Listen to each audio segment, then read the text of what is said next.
Woo!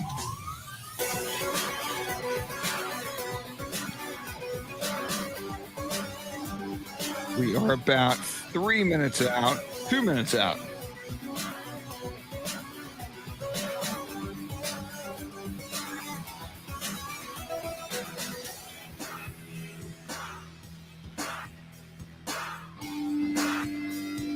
Wow. 36 degrees out there with a high of 73.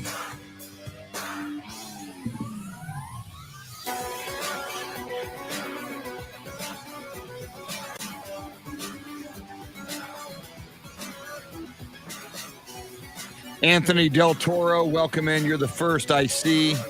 Good morning.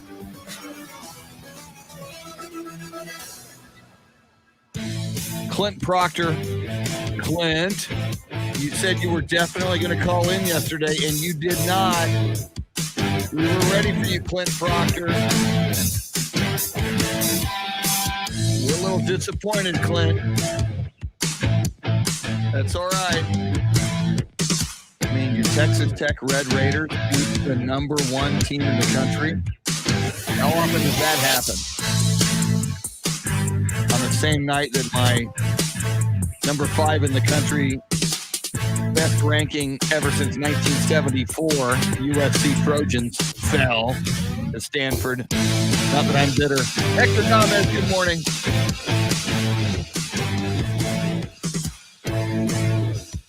February 1st. Wow. Now you're getting cocky, Clint Proctor. You think you're going to beat Chris Beard?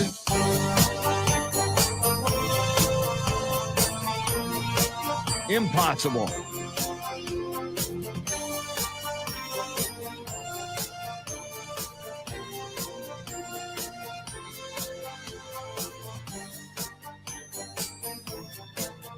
Clint Proctor, not cocky, but confident. Very nice. It's a lot of confidence there in your Texas Tech Red Raiders.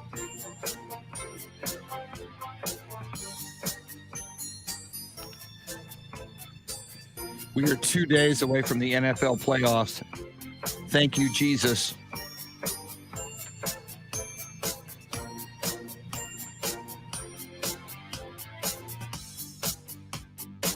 Today is National Rubber Ducky Day. Just saying. In case you didn't know that.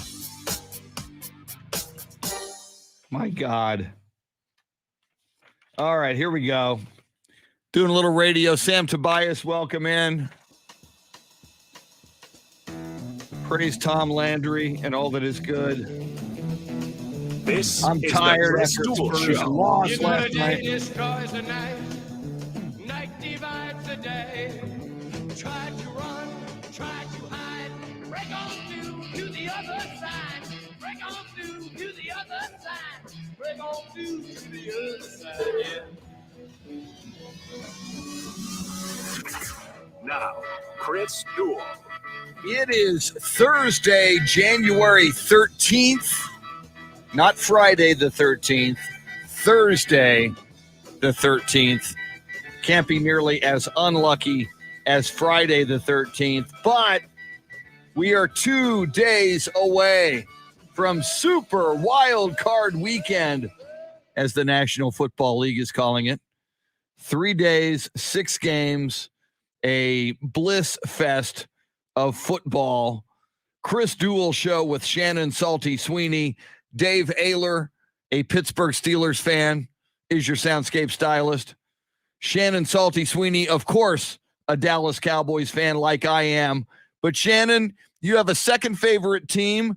I think that's okay. I have a second favorite team, and I think it's especially okay if your second favorite team is in the AFC, like mine is. My second favorite team, it's been a rough 2 years, the Houston Texans. I dream of an all-Texas Super Bowl. Your second favorite team, in large part because a friend of yours is the starting center, Mitch Morse, who just had a baby on your birthday.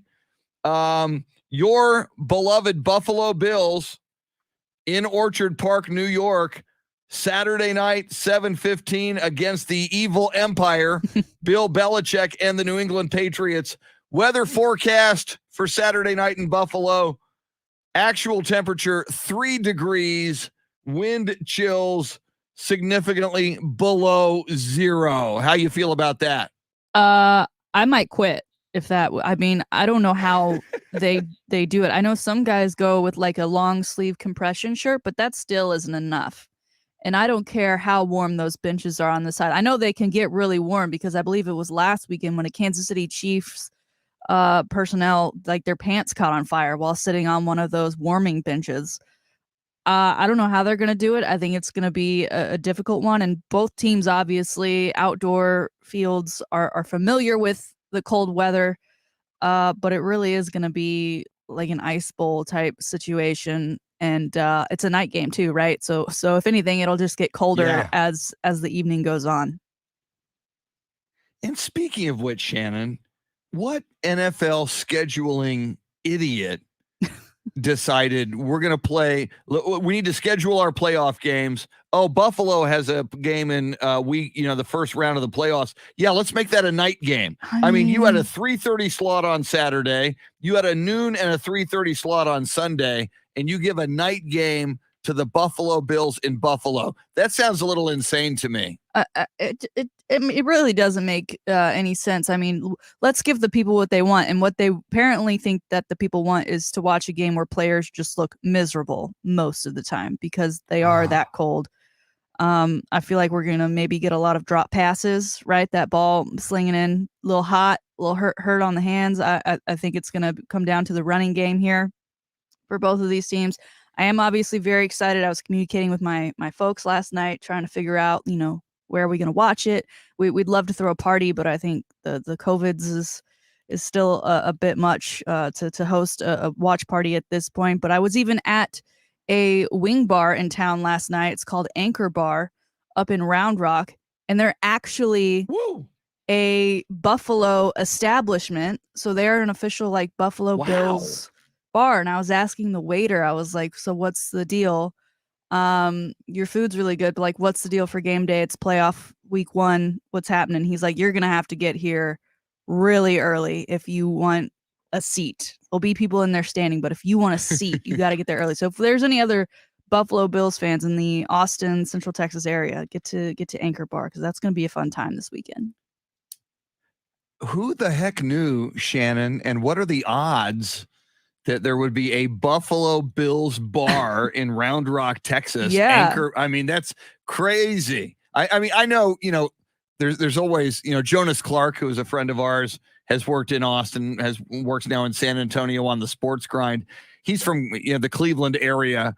And Cleveland fans they're all over the country. There are Browns backers. He found a Cleveland Browns bar in San Antonio where he watches Cleveland Browns games. I would have never bet on a Buffalo Bills bar in Round Rock, Texas. That's crazy. Did you tell dude at Anchor Bar that you're friends with Mitch Morse? No, I didn't want to flex on him. However, they did have, they had a ton of TVs. They had a ton of live games on, but on a couple of their TVs, they had a rebroadcast of the last Bills and Patriots game going. I guess they always got Bills on the TV. But I loved it. We walked in, and on the front of the establishment, it said, the original Buffalo Wing 1935, I think is what it was. And we were like, oh, they must think they're special. And then the wings were very good. And we did find that it is like a Buffalo establishment. So they are legit. Highly suggest. And again, that is cool. If you're and even if you're a Patriots fan, that might be fun. I don't know where any Patriots bars are in town, but that might be fun to like go to an enemy bar if you win. Yeah. Now about that game, it's going to be must-see TV. I mean, they all are. It's the NFL playoffs. If you're a football fan, we start watching these games in preseason, and we get excited before training camp, and we watch the NFL draft. So obviously, it's a huge weekend. For the NFL to call it Super Wild Card Weekend, I think is interesting. Super Bowl. They take the first half of the biggest game on the face of this earth, the Super Bowl, and they brand this Super Wild Card Weekend. But that game specifically, Saturday night, Shannon, New England at Buffalo, as you mentioned, dropped passes, perhaps that football feels like a cinder block probably as it's flying into your hands. And I also got to believe one of the advantages, I think Buffalo will win. I can't imagine New England winning twice at Buffalo this year. However, I would think one of the advantages in a game like that is Bill Belichick, just because Bill Belichick is such a Rain Man as far as a football coach, has such a football mind, has been in so many situations, is so analytical and strategic. I would imagine just little nuances, little intangibles that most of us might not think about in a sub-freezing game like that one. I imagine Bill Belichick has some contingencies, some ideas defensively and offensively and on special teams that maybe your average coach might not. And isn't that something that we're talking about, the Bills versus Bill Belichick, right? We're less worried about the names on the roster of that Patriots team, but situational football, I think you've got to give the advantage there to Coach Belichick, and given his playoff experience, for which he has, I would say, without looking, probably the most of any current coach in the NFL. That's something you're gonna have to go toe to toe with. And right now, just looking at the line, it looks like the Bills are favored -4. Not too surprising. Again, it is a home game. They are the team with the better record coming into this one, but super excited. 7:15. That's a CBS game.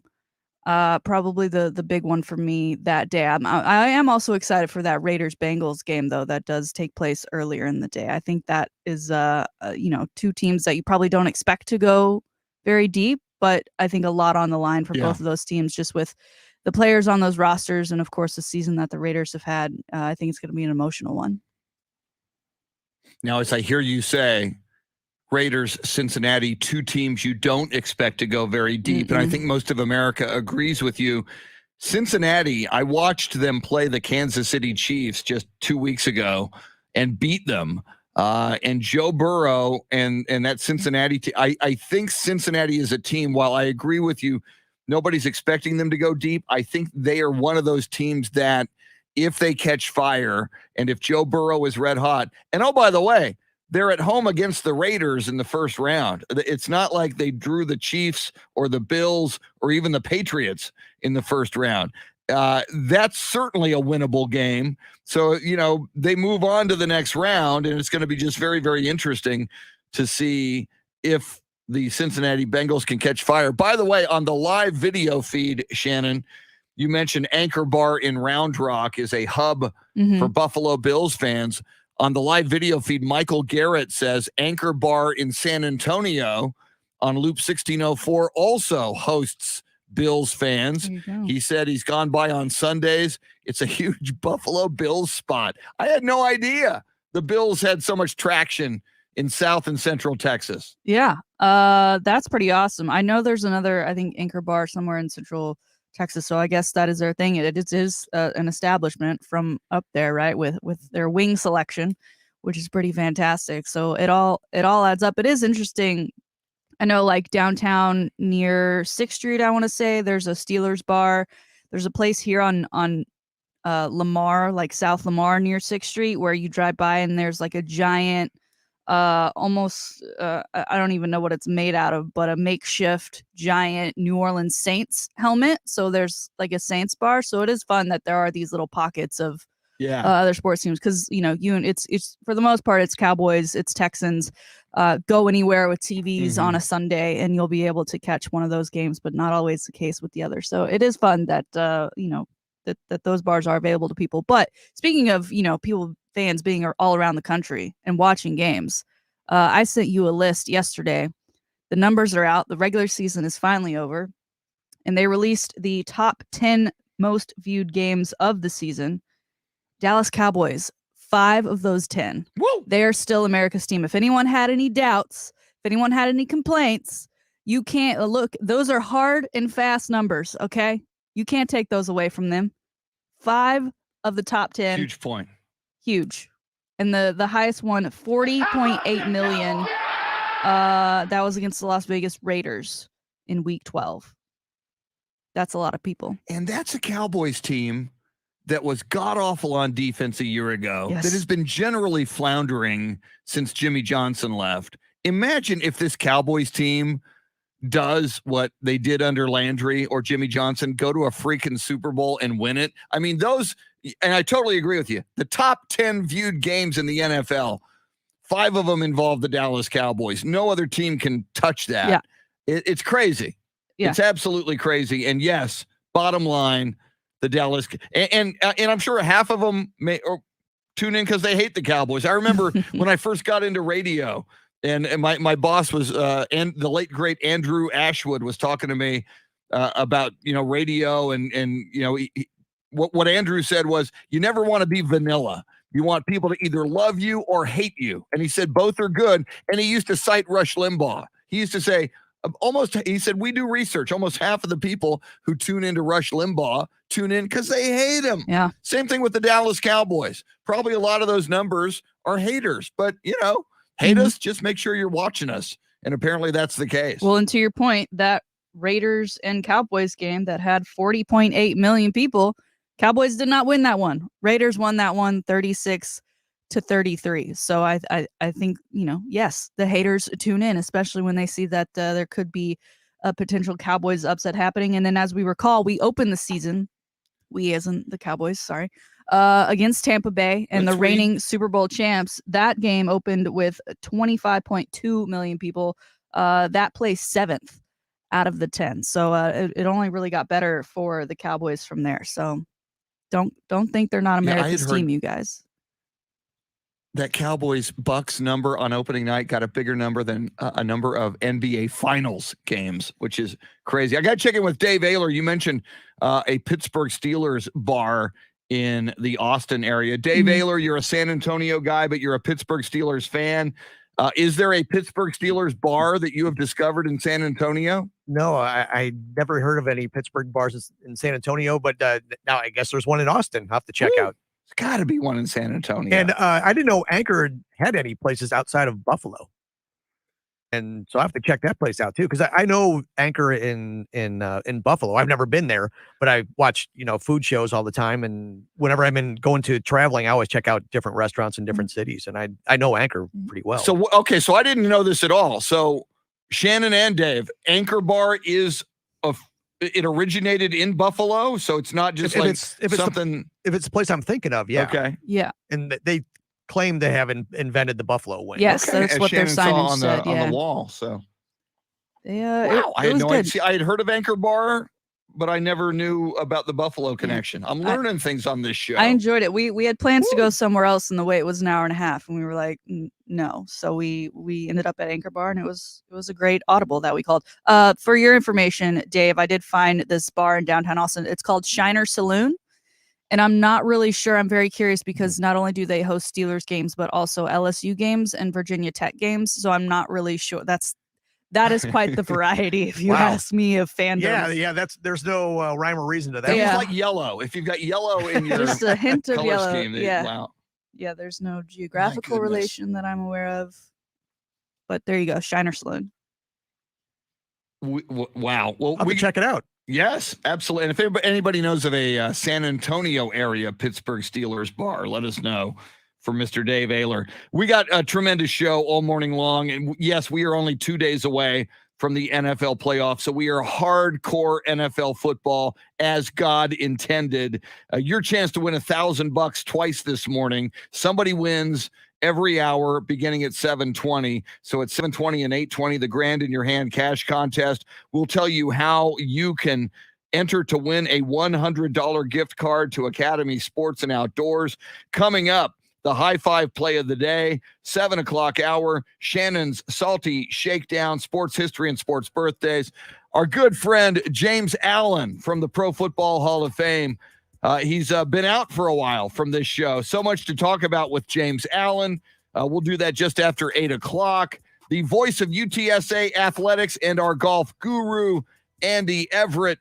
And we don't limit that conversation to UTSA and golf. We'll probably talk Cowboys, NFL playoffs with him. And Spurs, oh my God, Spurs lost to the Houston Rockets last night. I'm a little cranky this morning. after that one. We'll talk NBA and Spurs as well. She is Shannon Salty Sweeney. He is Dave Oehler. I'm Chris. Thanks for hanging out with us till 9 this morning on the Chris Duel Show. Woo! Taro Kotani, the greatest international Spurs fan. Taro Kotani is with us. See if I still have Taro's photo. Don't I have a... There he is. Ladies and gentlemen, boys and girls, friends, Romans, countrymen. He is not only the greatest international Spurs fan, but he is also an international man of mystery. That's right. A lot of things you don't know about Taro. The word is he could be an international, like an Elon Musk, like an international entrepreneur. Taro Kotani. Good to see you in here, Taro, from Tokyo, Japan this morning.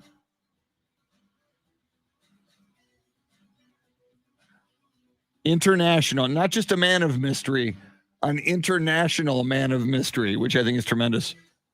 Oh, there you go. Oh, wow, Mario, thank you. Now that you say that, I remember that because I've been in Charlie Brown's that's over by Blossom Athletic Center. But you're right. Who cares? Let's go Cowboys. That's a good point, sir. But yeah, Charlie Brown's. Yeah, Mario just posted, and now I remember there's a bar called Charlie Brown's over by Blossom Athletic Center. I've been in there, and it was like, I was in there like back when I worked at KTSA, like over 12 years ago. But yeah, there were Pittsburgh Steeler memorabilia all over the place. So yeah, apparently that's one. Charlie Brown's. God, what's the name of that? It's right. I mean, you can see Blossom Athletic Center from it. I'm trying to think of what the name of that street is. Starcrest? I'm not sure.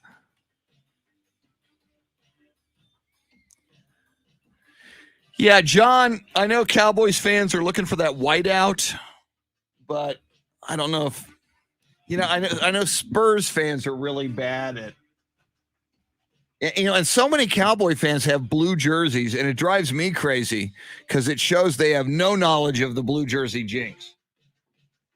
And so I'll bet you a lot of those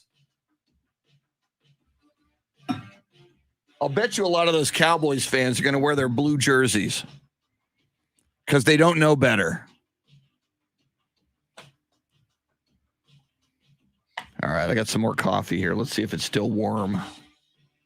Speaking of coffee, Lucinda Sullivan, I saw you in here earlier. Lucinda Sullivan is our patron saint of coffee. I got my stainless steel HEB Cody Strato Tanker O coffee, only because I work in radio. I don't make Shannon Sweeney money, so I can't afford the Yeti Strato Tanker. Beth Settle, good morning. Beth Settle, you were up early. Rise and shine, good morning. Welcome.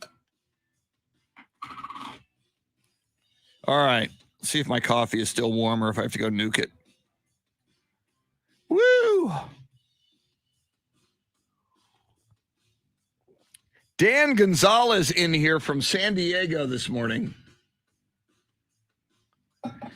Wow, Dan Gonzalez in San Diego, UMC graduation week. Dan, I'm assuming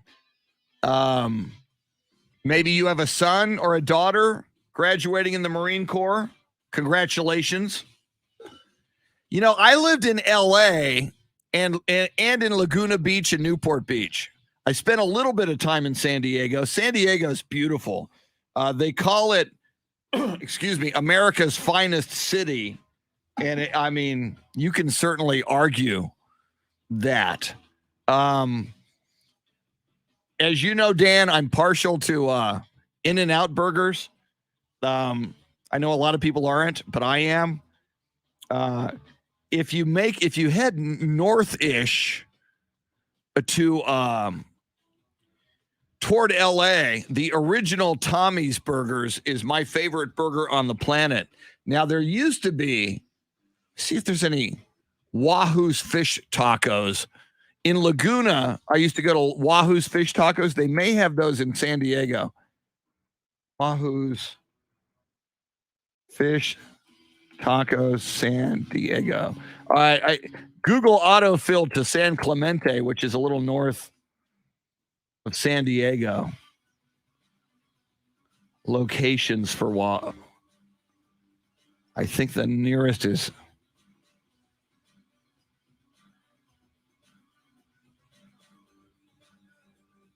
it doesn't look like. Looks like San Clemente is the furthest. They are they're in Southern California, Northern California, Colorado, Nevada, New Jersey, Texas, Hawaii, and Japan. Taro, there is a Wahoo's Fish Tacos in Japan. That is so cool. Near Koto City in Tokyo. Taro, I'm gonna put this in the link here.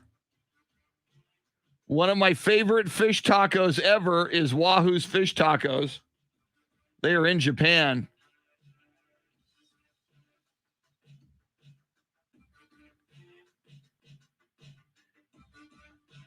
See, Dan, this is crazy. You eat at Del Taco. Many years ago, my brother-in-law, who lives in Southern California, many years ago in the 70s, he and another investor bought a floundering fast food chain named Del Taco. It's the same Del Taco that you go to. And so he co-owned it from like 1977 till, gosh, when I went to USC, he still had it. Or no, he was just selling it. Like 81, 82, 83.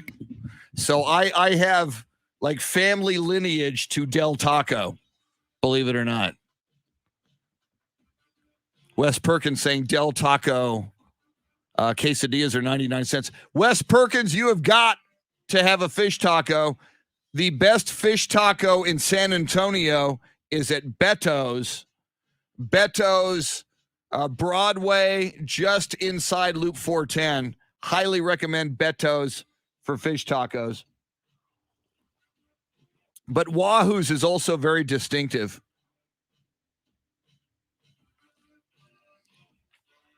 Dan Gonzalez saying, no more 99-cent quesadillas.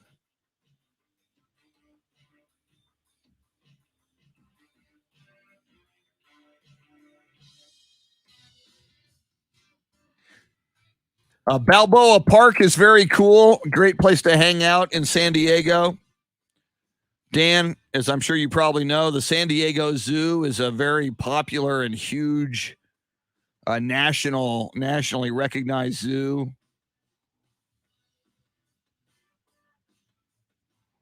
But that's so cool. And let me, I saw you gave me. Yeah, Manuel Gonzalez, Tommy's is the best chili cheeseburger ever. I agree. Steve Duraco, welcome in.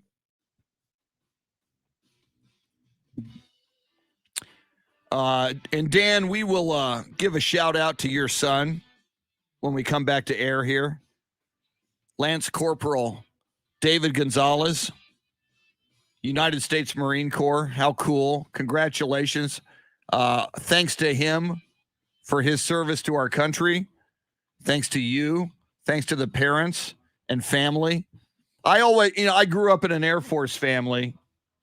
And my father served, my brother served, and I always am mindful of and try to always remember to mention not only the service and the sacrifice of service members, men and women, but their families, because it ain't easy all the time, especially if you're a kid and your parent transfers a lot.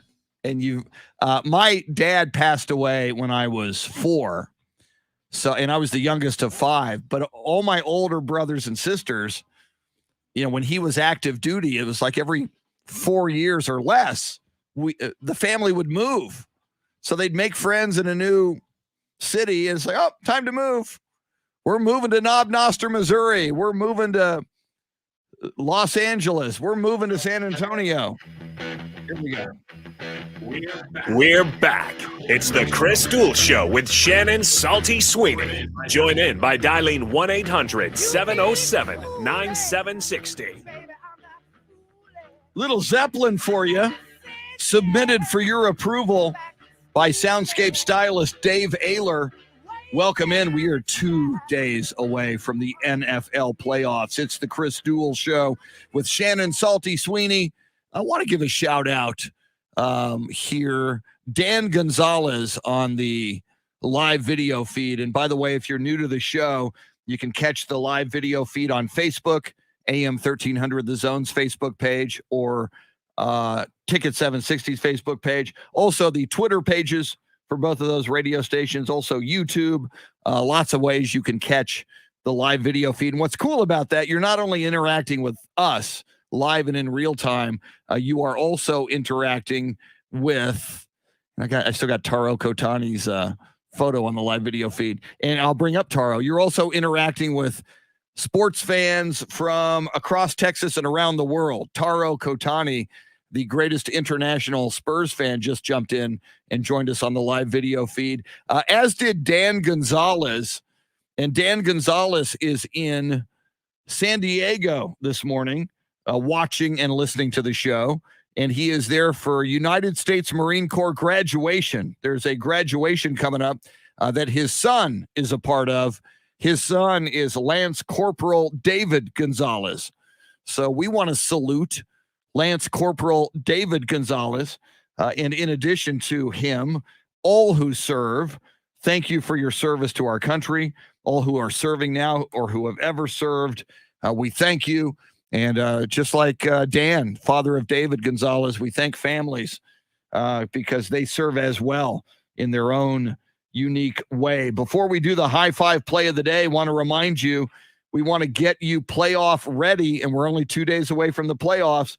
You can get all your favorite gear and all things for tailgating at Academy Sports and Outdoors. In fact, you have a shot at a $100 Academy Sports and Outdoors gift card. Log on to either or, and I say both, double your chances to win, AM 1300 The Zone and Ticket760.com. You can register to win a $100 Academy Sports and Outdoors gift card. They are the official sporting goods retailer of the Dallas Cowboys, and they are your destination for all Cowboys gear and all things tailgating. They got all the fan favorites, including jerseys, hoodies, tees, drinkware, and more at prices you'll love. Academy Sports and Outdoors. Speaking of jerseys, Shannon, and I saw our friend John Williams from the Dallas area posted this a few minutes ago, and I read this. The Cowboys, or at least Cowboys fans, are organizing a whiteout at AT&T Stadium against the 49ers. They want all Cowboys fans to wear white, either your white jersey or your white Cowboys t-shirt or your white golf shirt. And I wonder, Shannon, I know in San Antonio, they try this at Spurs games, either a blackout or something, or they give t-shirts to everybody, and not everybody wears them because everybody wants to wear their very own Ginobili jersey, which is silver or white or black. My thing with Cowboys fans, and it always drives me crazy, I see Cowboys fans wearing the blue jersey, and there's a lot of Cowboys fans who get and wear blue jerseys, and every time I see it, I'm reminded of the blue jersey jinx, which I think a lot of these Cowboys fans aren't aware of. I try to enlighten them, unsuccessfully apparently. I am not confident, Shannon, that Cowboys fans will successfully pull off a whiteout Sunday at 3:30 against the 49ers. What about you? Yeah, I'm with you. Unless you're Penn State or BYU, the whiteout is rarely achieved to the level of, it's beautiful when it happens, when it all works, when everyone's involved, when everyone puts on the free t-shirt that's there. It's great. We see it a lot at like NBA games, right? The Lakers will throw out some yellow shirts, or the Golden State Warriors, and most people will put them on at least for a little bit, and it is a really cool look. But like you say, I'm not confident that Cowboys fans, I think they want to wear whatever jersey it is. Now, interestingly, I do believe that if you are someone who works those the Cowboys games, and you are in charge of, I don't know, the security or ticket taking, if someone is walking in with a blue jersey on, you should be like, dressed for success at school. If you weren't wearing something appropriate, you've got to take an oversized t-shirt from the bin, and that is where we should get our white t-shirts from for the Cowboys games. Please don't jinx us with your blue. It. Jerry Jones needs to put you in charge of Cowboy security. The team I've seen pull it off the best over the years, the Oklahoma City Thunder. I've seen games there where everybody's in blue or everybody's in white. It looks like almost, on TV, it looks like 100% participation. So I haven't seen it like that anywhere else. Yeah, it's a bit of an ask. I know we had the clown thing last week with the Jaguars, and obviously that's a bit more of an extreme level, but even that, we're online, it looked like so many people were into it. You watched the game and there were, pockets of clowns, but certainly not an overtaking of clowns. All right, lots to talk about. 2 days out from the playoffs. James Allen from the Pro Football Hall of Fame just after 8 o'clock. Andy Everett going to join us just after 8:30. But right now, it is time for the High Five play of the day, appropriately sponsored by High Five, 2 locations in the Austin area. And Shannon, especially with a 3-day, 3-night Super Wildcard weekend coming up, High Five has everything you're looking for. Tell the people about High Five. Yeah, High Five, the ultimate entertainment venue for you, your family, your friends, your coworkers. Make sure you get out there. And this week, tomorrow, in fact, tomorrow is Friday. The Lakeway location is hosting a handful of current Texas football players. They will be there from 5 to 6 p.m. on Friday. So head out to that Lakeway location and get to meet some guys. That's a pretty cool opportunity. I know that they do those a handful of different times with different players, even NFL players from time to time. So if you're a Texas football fan, great opportunity tomorrow night. High Five Lakeway. Sir, today we are giving our high five to a Spur. And I know that the Spurs played the Rockets last night. The game did not go the way that Spurs Nation would have liked, losing to the last place team in the Western Conference. But let's be honest, this season coming in, we knew it wasn't going to be the best. We know this is rebuilding time. And part of rebuilding is finding those key guys to lead you into the future. And I think it's safe to say that DeJounte Murray is one of those key pieces. And even in a game where the outcome isn't what you wanted, he proved himself worthy of taking that next step and leading the Spurs into the future. Sir, DeJounte Murray had a career night last night with 32 points, 11 assists, 10 rebounds, and 0 turnovers, which actually makes him the first player of this NBA season with a 30-point triple-double with 0 turnovers, and just the 8th player since 1987 to do this feat. So he is on another one. Whether his team is playing with him or not, that remains to be seen. We'll go get him next time, Spurs. But DeJounte Murray, if you're a Spurs fan, you've got to be happy about that. If I'm a Spurs fan, that's the jersey I'm getting, right? If I'm going into to the team shop, I'm asking, where's Mr. Murray? I want one in every color. I totally agree with you on this, and DeJounte Murray is deserving of super kudos, and there's a huge movement among Spurs fans to get him voted into the NBA All-Star game. Becky Hammond, Spurs assistant coach Becky Hammond, talking to Bill Schoening, our good friend, on postgame last night about DeJounte Murray. Before I say that, I want to mention, you brought up a great point. 8 times since 1987, last night being one of them with DeJounte, a 30-plus point triple-double with no turnovers. Think about that. 82 regular season games per team every year. And since 1987, that's only happened 8 times. That is crazy rare. That's like Halley's Comet or an eclipse. That's crazy, crazy rare what DeJounte did last night. But assistant coach Becky Hammond talking about him last night, Shannon, on the postgame, she pointed out he has never missed a workout since he was drafted by the Spurs. Even when he's had, health and safety protocols on the Zooms, he'll work out. He'll do whatever he needs to do. She also says he's never late to a practice. He goes to every practice. He never misses one. He is always on time. So not only is he a leader, Shannon, he leads by example. DeJounte Murray is the real deal. He's a big deal. And I last night on Spurs React and on the live video feed, Spurs fans were hating on the Spurs. Eric Winchester, one of our friends who joins us in the mornings, pointed out Spurs fans are spoiled. We went through the Tim Duncan, Manu Ginobili, Tony Parker era, and before that, the David Robinson, Sean Elliott era overlapped into that.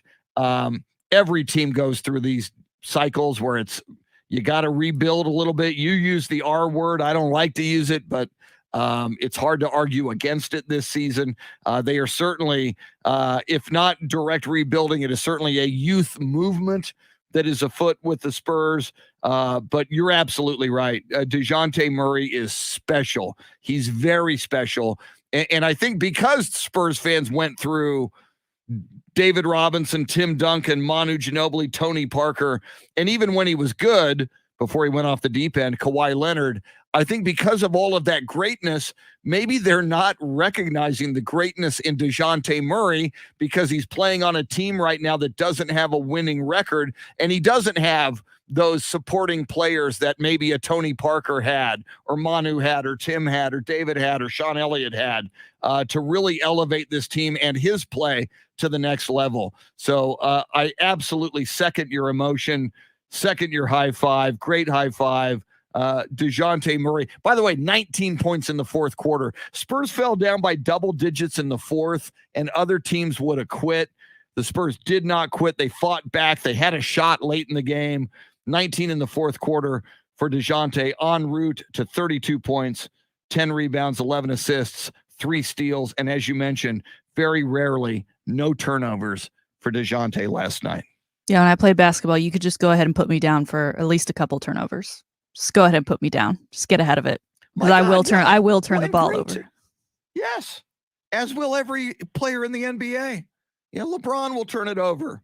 The Greek Freak will turn it over. So yeah, it happens. So yeah, to do what he did with no turnovers, my goodness. I'm just and I was doing Spurs React last night, Shannon, and I start we're on the live video feed here for this show. I started early before the actual radio react begins, just to talk to Spurs fans and sample how they're feeling. And my God, like 80% of Spurs fans last night, this sucks. Pop needs to go. This is all Pop's fault. This is not what we expect in San Antonio. It's like, really? Have you heard of the Michael Jordan Bulls? Have you heard of the Shaq and Kobe Lakers? Have you heard of the New York Yankee dynasty? Have you heard of America's team, the Dallas Cowboys? Every freaking team that wins eventually will go through a dip, and you go through the dip, you need to figure it out. You need to develop new talent. You need to come back and come back strong another time as soon as you can. And that's where the Spurs are right now. I'm stunned, Shannon, at the disrespect. And again, it's probably not the majority of Spurs fans. It's just the loud ones, the ones who make a lot of noise. I'm stunned at the disrespect that Greg Popovich is getting from these fans, and that this Spurs organization is getting from some of the louder, meaner Spurs fans. Yeah, I think you have to, as a fan, take a step back and look at the other teams involved in the league, right? It could be worse. You could be a Magic fan. The NFL could be worse. You could be a Lions fan, So take it in stride. You're okay. You've got guys like DeJounte. Your future is bright. You'll be all right. You'll make it through this season, I promise. And oh, by the way, the Spurs are a game and a half out of the 10 slot, which means you're at the play-in. And they've lost. They had a horrible road trip. They went 1-6. Had a lot of guys out with COVID issues. Oh, by the way, you had a lot of guys out last night with COVID issues as well, even though you got a few back. It wasn't as bad last night as it had been on the road trip. But you are a game and a half behind Portland for the 10 slot. You're now, 5 games behind Minnesota for the 9. You're 5.5 behind the Los Angeles Lakers and the LA Clippers for the 8 and 7 slot. So as difficult as things are right now for the Spurs, even standings wise, there was that moment a couple of weeks ago when the Spurs won like 10 out of 16 games and they were kind of on a roll before COVID hit them. And I think the Spurs have an opportunity to get on a roll again. They could still, and I would not be surprised, and I look forward to it. They could still get on another roll, ascend in the standings, and get to 10, 9, 8, somewhere in there, and be very interesting come playoff time if they're healthy, because they do have a lot of talent on this team, and it's getting better. The talent is getting more seasoned. Even 19-year-old Josh Primo is getting quality minutes and doing better all the time. Yeah. And if it makes you feel better, Spurs fans, my Mavs lost to the Knicks last night, so we're all in this together. Yeah, where are your Mavs? Are number 5 in the West. They are 22-19 overall. Not bad. You want to get to number 4 if you can, so you have a home opening round, home court advantage if you can in the first round. So Mavs not doing bad. No, again, it could be worse. Right. We could all be Magic fans. They've won 7 games. Yeah, the Orlando Magic 7-35. My God, they've lost 10 in a row. Detroit Pistons, even though they knocked off somebody decent recently, they're 9-31. They're still at single digits. And the Magic aren't even rebuilding. That's just their team. That's just what they know. See, I'll never forget when Tim Duncan's rookie contract ended. Doc Rivers was the coach of the Orlando Magic. He had Grant Hill, who at the time everybody thought was going to go on and be a big superstar. They damn near signed Tim Duncan. Tim Duncan was all but ready to sign. And then A, David Robinson flew in from Hawaii to talk to Tim. And B, Tim asked Doc Rivers, hey, can family fly on the planes to the road games? And Doc said, oh, no, we don't do that. Doc regrets that. Tim Duncan re-signed with the Spurs, and the rest is history. All right, coming up, enough basketball. We got to talk football, NFL football, and we will. Big show, lots more coming up, lots of NFL talk. Don't go anywhere. With you till 9 on the Chris Duel Show.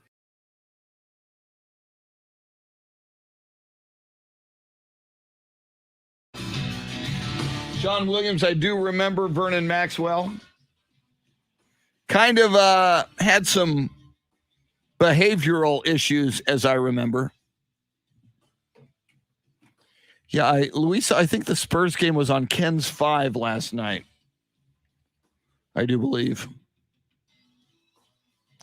Yeah, Wes, the Knicks, that's so weird. You would think, especially in the era of free agency, young NBA millionaires, and to this day, people talk about how magical it is to play at Madison Square Garden.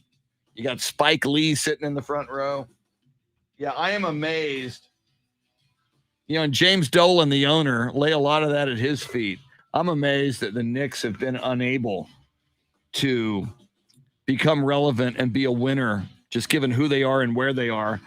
Conversely, I mean, for the same reason, the Spurs dynasty is remarkable, that Greg Popovich, R.C. Buford, and the Spurs were able to do this, what they did for so many years in a small market, that up until David Robinson and Tim Duncan, nobody thought about, as a destination for championships. Although, we obviously loved the ABA and the George Gervin era. Okay, I'm going to heat my coffee and be right back. I had some dreams. They were clouds in my coffee. Clouds in my coffee. And you're so vain. You probably think this song is about you.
Marcus Valdespino says the Faster Pussycat version of You're So Vain is better than Carly Simon. Marcus, how can they be better than Carly Simon? Former wife of James Taylor, mother of Ben Taylor. I will write that down.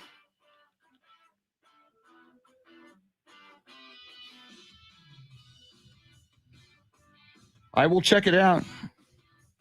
What I love about streaming and Apple Music and I can find any song.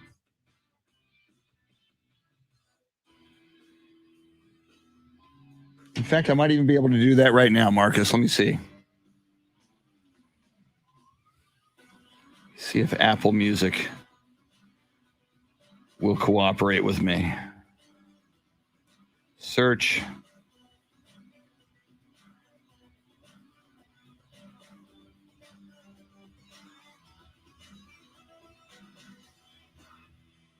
There is a Marilyn Manson version. Wow.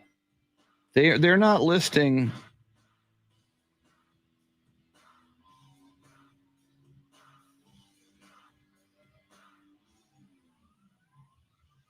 There it is. Faster Pussycat. Here we go.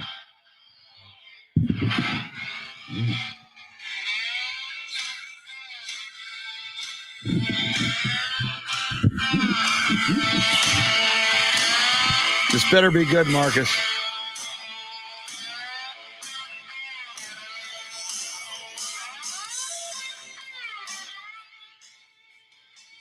Do they do lyrics?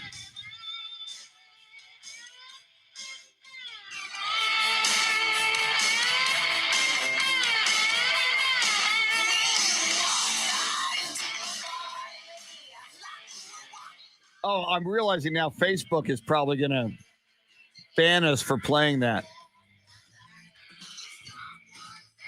I will listen to it. I just realized my playing that on the mic means Facebook's probably going to freak out. I forget about the oppressive Facebook rules sometimes. But I got it. It's on my list. It's on my playlist for today, Marcus. You're So Vain by Faster Pussycat. Thank you. I'm always looking for new musical suggestions.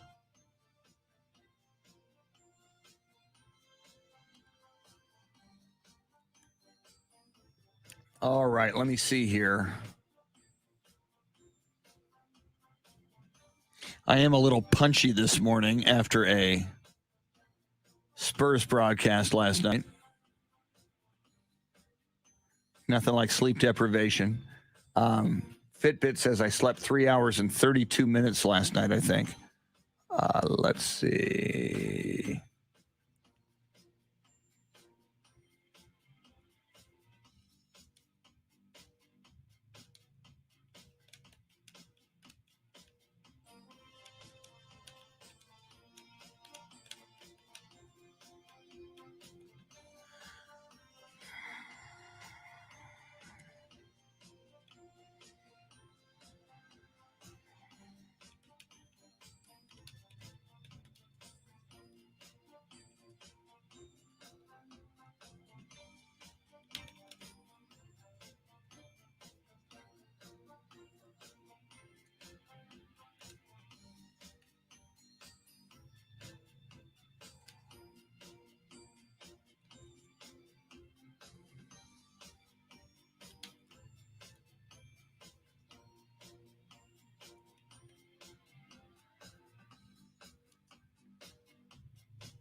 Steve Duraco, high temperature of 80 today. It's Steve, I got 73, man, which is still fine. There's a cold front coming early Saturday morning. But my app says high today 73.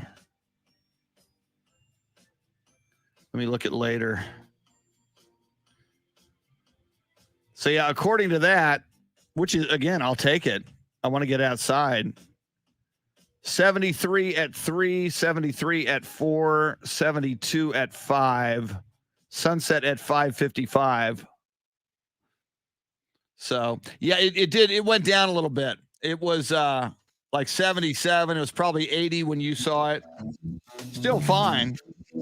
So let me know, Steve. This Baracco. is the Chris Duel Show. You know the day this You want to hang out? night divides the day. You know where to find me. Try to hide. Break on through to the other side. Break on through to the other side. Break on through to the other side. Yeah. Now, Chris Duel.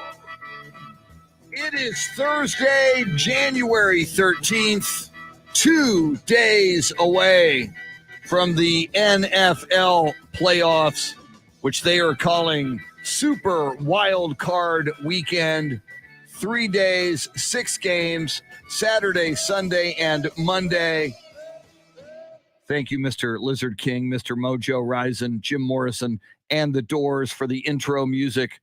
Chris Duel Show with Shannon Salty Sweeney. We are all over the NFL playoffs as God intended. Joining us in about an hour, less than an hour, I do believe, just after 8 o'clock, James Allen from the Pro Football Hall of Fame. They are nearing their selections. They've got their nominees for the class of 2022, and we're going to find out who's going to Marcus Ware into the Pro Football Hall of Fame. So we'll talk about that. We'll talk about all things NFL with James Allen, all things football, all things Super Wildcard Weekend. Also joining us in the 8 o'clock hour will be Andy Everett, the voice of UTSA Athletics. And I think UTSA's basketball team on the road tonight. I think I did see that. So God knows where Andy Everett will be this morning. But we'll not only talk UTSA, he's our golf guru. And of course, it's Super Wildcard Weekend. So we'll talk NFL playoffs with him as well. I want to remind you that at 7:20 and 8:20, we do it every day on these radio stations from 7:20 all the way until 6:20 at night. It's the Grand in Your Hand cash contest. You can win $1,000. Somebody does win. A listener wins $1,000 every hour that we do this. It's not like at the end of the day, you put your name in a hat and somebody wins every hour. So it may as well be you. We'll tell you how to do that coming up at 7:20 and 8:20. We'll also let you know how you can register to win an Academy Sports and Outdoors gift card. And Shannon, you mentioned this earlier. You mentioned it in passing. I don't even know if you'll remember this an hour later, but you were talking about, gathering with fans and family and friends and whoever to watch these NFL playoff games this weekend. You brought up Anchor Bar in Round Rock, which is a Buffalo Bills bar. And while I am excited for Super Wildcard Weekend, I do just want to point out, and I think you alluded to the COVID craziness. It is the big news across the state of Texas yesterday. COVID it's exploding as far as new cases in Texas. This new variant is so contagious that we are now, we set a record yesterday in Texas. We are getting more people infected at a faster rate and in greater volumes than at any time during this pandemic dating back to 2020. So that makes me a little concerned, as far as gatherings, like in houses with friends and family, and B, at sports bars. And so I guess, Shannon, it's a good thing I don't like people. And when especially playoff time, I want to watch alone. I don't want to have a conversation about anything other than football. I hate Super Bowl parties because it's like I started reading this great novel, this great American novel in August with preseason games. These are the final chapters. This is the climax. These are the conclusions that we've been waiting for months and months and months and months. So, God love everybody who likes to gather and congregate for these playoff games in the Super Bowl. I'm not one of you. I'm just saying. Yeah, I feel you on that. I generally, if it's my team specifically, I don't mind having other people around, but I'd rather watch in silence, right? I don't want to have conversations about anything else.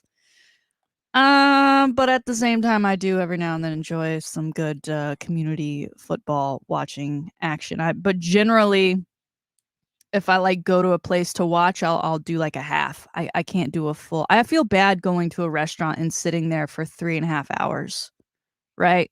Because I'm like, they're trying to turn these tables, and I'm not drinking heavily, and I'm not ordering more than one meal. So I just do the half thing personally. And I know, and again, I don't want to sound like total Scrooge. I get it. And like you said, I've been, and I enjoy, if the Cowboys aren't playing, because I really want to focus on the Cowboys. I enjoy watching sports in a communal location, like a sports bar or like a live event, getting us excited, cheering with people. Dave Oehler, are you a Scrooge like me? And Shannon can relate to it and goes for a half. What is your stand on it's your Pittsburgh Steelers? All right, let's be specific. You're a Steelers fan. Ben Roethlisberger, probably his last game Sunday night, 7:15 at Arrowhead Stadium against the Kansas City Chiefs. Somebody calls you up and goes, Dave, I got a great idea. There's this great sports bar, big screen TVs everywhere, lots of fun people. There's going to be Steeler fans there. Grab your Steelers gear. Let's go. Are you into it? Yeah, I would probably go, but I'm kind of like Shannon. I might stay for a half, have a couple of beers and maybe a lunch or something, and bail. See, and you mentioned beers. Here's the other thing. The beer at my house, it's way cheaper. It's much cheaper. It's much more plentiful, and I don't have to wait. What drives me crazy when I want a beer, I want a beer. And so I got to wait for the wait person, please. Or you got the worst is you go to the bar. It's like, please see me. Please recognize my existence on this plane. I just want a beer. And I'm a former bartender. I'm a former waiter. I'm a former restaurant manager. I tip more than anybody else. I tip a minimum $1 a drink. You bring me a drink, you're getting $1. If I like you, you're getting $1.50 or $2 if you're not rude to me. And you say, oh, please. And the game's on the TV and I'm waiting at the bar. Please see me. Oh, you didn't make eye contact. So yeah, no. And I don't want to be graphic, but there's easier restroom, bathroom access at my house as well. That you watch a game, you drink beer, you need to go, and you got to be strategic during a game. Oh, there's a commercial timeout. I've got 2 minutes. Let's go take care of this. So yeah. And my couch is much more comfortable than a bar stool.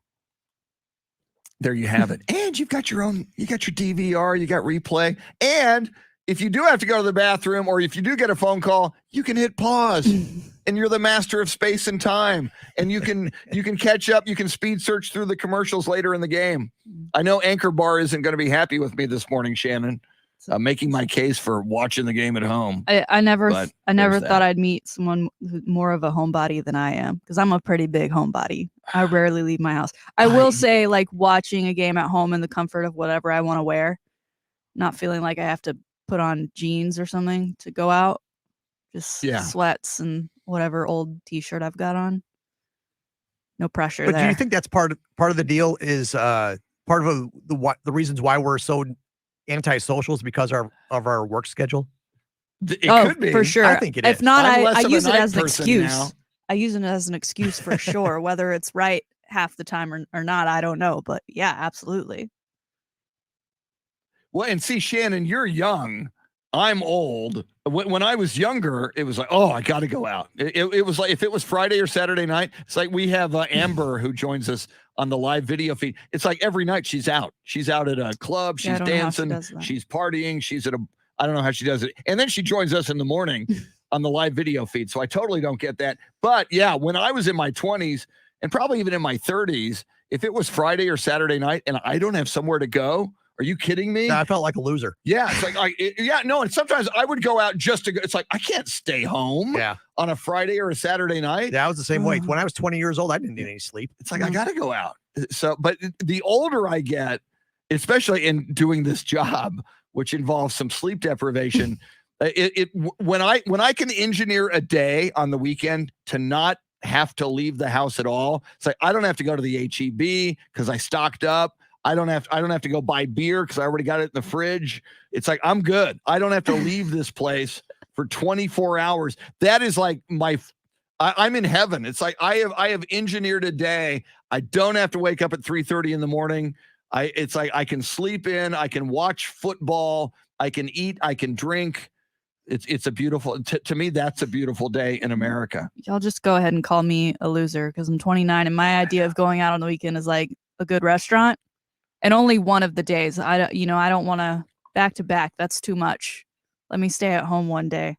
And then I'll stay up like a whole 30 minutes later than I normally do during the week. So I'm a party girl. You're just an old soul, just like we are. Yeah. Yeah. It's that might be you it. Learn to appreciate the simpler things in life, like watching the game at your place with your own beer and your own bathroom and your own schedule. Speaking of the game, Shannon, I know you have this in your notes. Jimmy Garoppolo, and I said this yesterday, Cowboys, Niners, Jimmy Garoppolo is going to be a big part of what happens.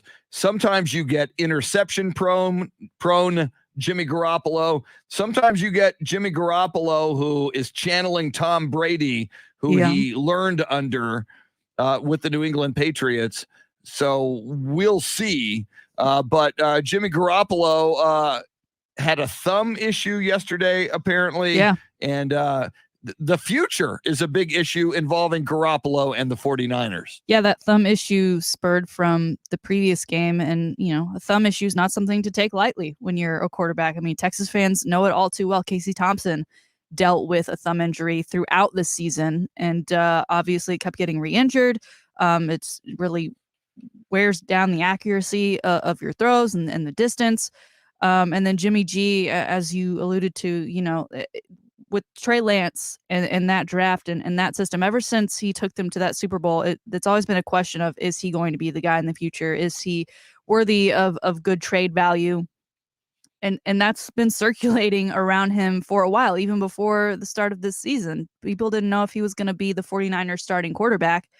And so anytime he's injured, whether it's something like a thumb or something even bigger, he's got that in the back of his mind. And anytime he takes the field, any mistake he makes, we talked yesterday, his touchdown to interceptions is 20-12, right? That's not fantastic. That puts him in the back half of the league in total. So he's got that question on his mind all the time, and that could be really distracting when you're not playing freely and you're going up against what is this year a big bad Dallas Cowboys defense with the likes of Leighton Vander Esch and Micah Parsons, who is off the COVID list officially. So we know we've got him this weekend to look forward to. He's going to get a lot of pressure on him, and I think it's just going to make him choose poorly in his decision making overall. So as a Cowboys fan, I'm very pleased about this. As a person, I feel bad for you, Jimmy. I don't want you to have those thoughts. I'm sorry you're hurt and you don't feel well. Take some Advil. But as a Cowboys fan, I'm okay if this continues throughout the rest of the week. Yeah, and the only problem is we don't know if it'll continue. And after watching, which I did, that 49ers-Rams game where the Niners looked bad early and fell behind 17-0, and then they woke up offensively and defensively, and Jimmy Garoppolo did what he should do as often as he possibly can, get the ball into the hands of Deebo Samuel, who is mercurial and dynamic and a threat to score every time he touches the ball. The Niners still scare me. And the other thing, and I'll tell you what, I'll get to that in a second on the other side, because I know we're approaching 7:20, and I'm so often not on time that I'm actually going to be on time. this time. It is our grand in your hand cash contest. We do this on the 20s every day. We start right now at 7:20 and then 20 after the hour, 8:20 throughout the day until 6:20. Somebody wins $1,000 every hour on the 20s, and they will right now, and it could be you. We're going to give you a keyword and tell you what websites to go to plug in that keyword, and you're in the running for $1,000. Here it is. Now your chance to win $1,000. Just enter this nationwide keyword on our website. Thanks. That's thanks. Enter it on our station website now. And the station website is plural, to be honest, because we come to you from Austin. AM1300thezone.com is that station's website. San Antonio, ticket760.com is that station's website. So Shannon and I say, do it at both, and you double your chances to win $1,000. Why the heck not? Back to Jimmy Garoppolo. By the way, we'll do that again at 8:20 this morning on this show, 20 after the hour throughout the day until 6:20. So people who cover the 49ers are saying, even if Garoppolo makes a deep run into the playoffs, the Niners are still planning on going with Trey Lance next year, mainly because not only do they see an upside in him, but he'll be on a rookie contract. So for the next few years, Jimmy Garoppolo's got this big contract. Yep. You can't afford to keep him if you're going to go with Trey Lance. And if you want to go to the Super Bowls, plural, for the next few years, I mean, that's what the Seahawks did with Russell Wilson. That's what the Chiefs did with Patrick Mahomes. Get to Super Bowls when your young quarterback's on a rookie contract. So the upside for the 49ers and for Jimmy Garoppolo, if they beat the Cowboys and if they make a deep run into the playoffs, is the Niners, because there'll be a year left on Jimmy Garoppolo's contract, the Niners could get more for him in a trade. Plus Jimmy Garoppolo in a future contract after this 1 year, if he goes, he's already been to one Super Bowl. B, if he takes this team deep into the playoffs, he becomes a guy who can make more money. So it could be a win-win for Garoppolo and the 49ers. God forbid if the Niners beat the Cowboys. You know, as you mention all that, a team comes to mind that I'd say I wouldn't be surprised if he got dealt to or this team tried to acquire him in some ways, the Houston Texans. I feel like they, in their past, have, the Brock Osweilers, right? Guys that fans are probably like, I don't know, like that seemed like a flash in the pan kind of instance. You're putting a lot into this person that I don't think is the future. Not to say that Jimmy G can't be the guy that we maybe thought he was when he came in for Tom Brady during those Patriot games, and then he got sent to San Francisco, and then he took him to the Super Bowl. But he has been pretty up and down. So you're right. And again, hopefully that isn't the case. The Cowboys knock them out of the playoffs and the boys get to roll on. But a lot riding for Jimmy G in this particular playoff game this weekend. And, it's so interesting. You think about like a guy, Kurt Warner, who spent time in the Arena League and spent a lot of time post-college out of football. Jimmy Garoppolo, 30 years old. So, in his prime as an NFL quarterback, he's been in the game. He learned a lot at New England, which is, one of the best franchises anywhere. He learned under Belichick and Tom Brady. So as far as corporate knowledge and NFL knowledge, wow, that's a big education. Then he goes to San Francisco, learns under Kyle Shanahan, who is regarded as one of the best offensive minds in football. You would think if Jimmy Garoppolo could put it all, and he's already been to a Super Bowl, as we just mentioned, if Jimmy Garoppolo could put it all together somewhere, and you mentioned the Houston Texans, that's very intriguing. We talked to Mark Vandermeer last Friday, and Mark mentioned, the Texans only won 4 games, and it was kind of a bad season for the Texans. But in like 8 or 9 of those games, including the finale, the Texans were right there at the end and were close. The Texans with some draft picks and maybe or maybe not, just deciding on maybe with a Jimmy Garoppolo over a Davis Mills at quarterback, they could get well very, very soon. Conceivably, if they did do something like that. The New York Giants are another team. Now that they're making moves, Daniel Jones, I got to believe, is dead man walking in New York after Joe Judge and Dave Gettleman are gone. So I think there's a lot of destinations that in Denver, Jimmy Garoppolo. There's a lot of teams now that Jimmy Garoppolo could look at and maybe go there and make a big impact pretty quickly. Now, Daniel Jones, do you think he's dead man walking for the Giants or the NFL in general? Because even from the start, you just look at him and his eyes, and I don't see anything happening back there. I don't see anything at all. Yeah, it's a great question. Maybe both. I mean, just because he was so heralded, at least by the Giants, coming in as a rookie, I think he'd get That's a shot not really a somewhere stamp as of a approval anymore, though, is it? Now, when the Giants No. think you're great. True. Under the Joe Judge, Dave Gettleman, Jason Garrett regime, that's a great point. But I think Joe Judge might get another shot somewhere as a backup. I mean, we've seen, and I hate to compare him to Colt McCoy, and it's an insult probably to Colt McCoy, but there are guys out there like Colt McCoy who have made a tremendous living in the NFL as a backup quarterback. And there is a place for them in the NFL. Not everybody can be Tom Brady or Drew Brees or one of these elite quarterbacks. And, maybe that's the future for Daniel Jones, either that or out of the NFL. That could be the next thing for him. Listen, if I'm a player, I want to be a backup quarterback.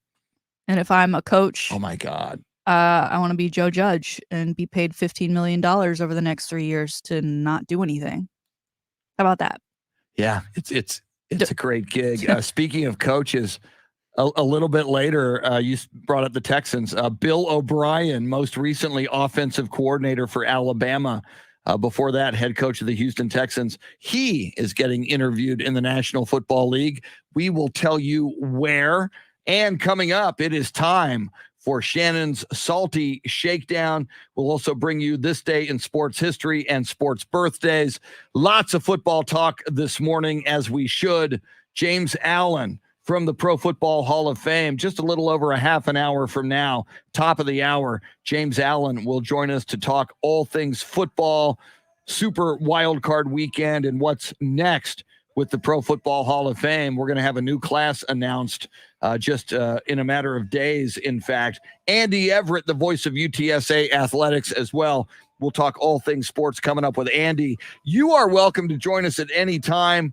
800 number, 800-707-9760. And lots of people joining us on the live video feed, as always, through Facebook, through Twitter, through YouTube. You can reach us live on the video feed there. She is Shannon Salty Sweeney, Dave Oehler, your Soundscape stylist. Thanks for hanging out with us till 9 on the Chris Duel Show.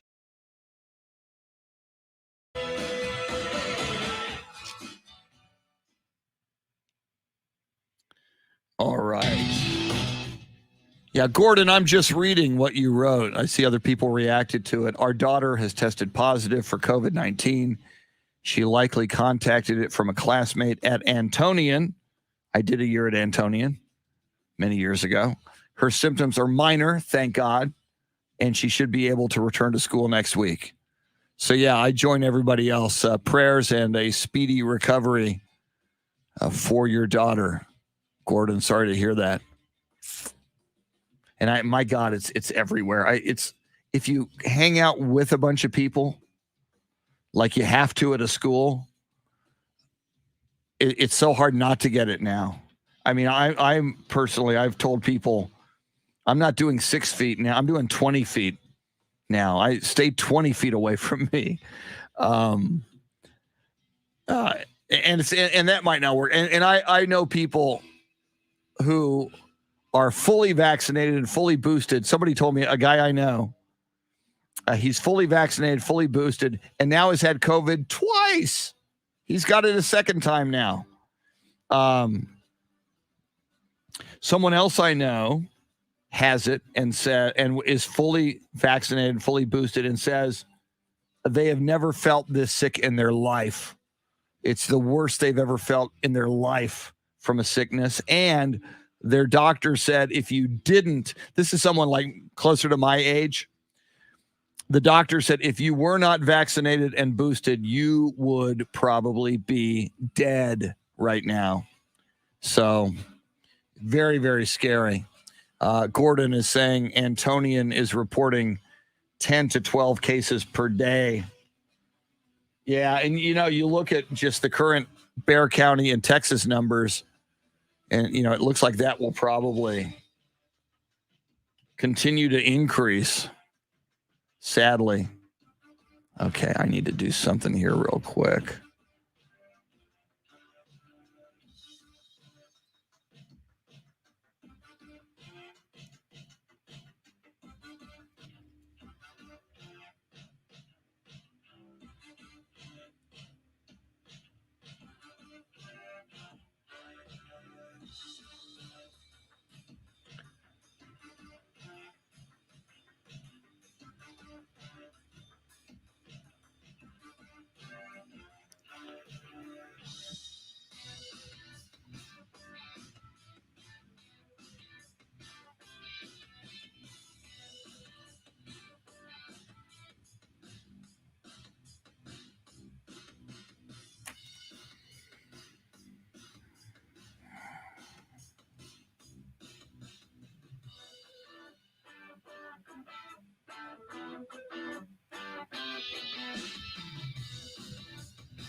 Making sure I got the sports birthdays for today correct.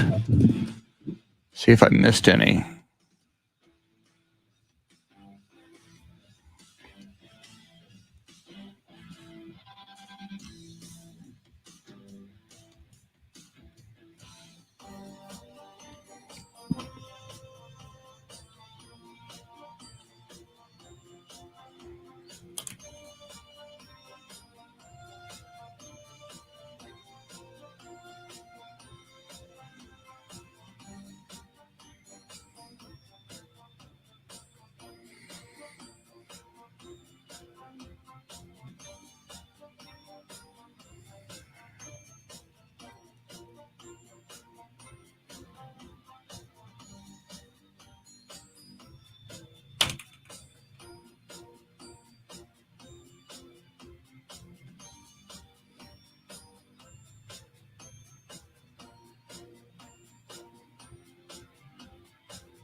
All right.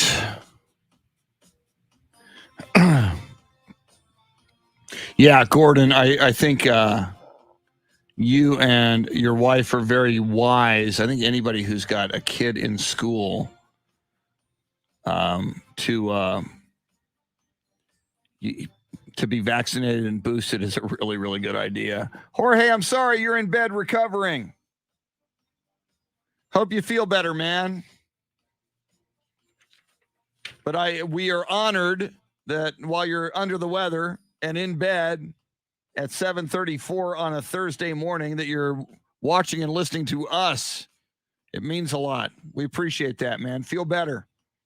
Sending you positive, healing vibes. Okay, I need to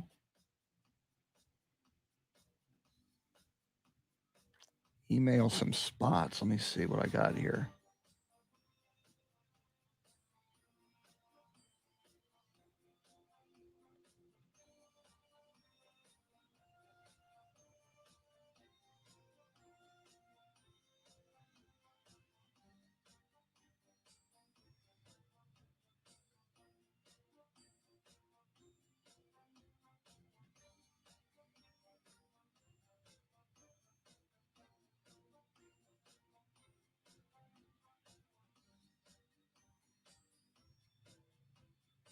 That's what we're going to do. Okay.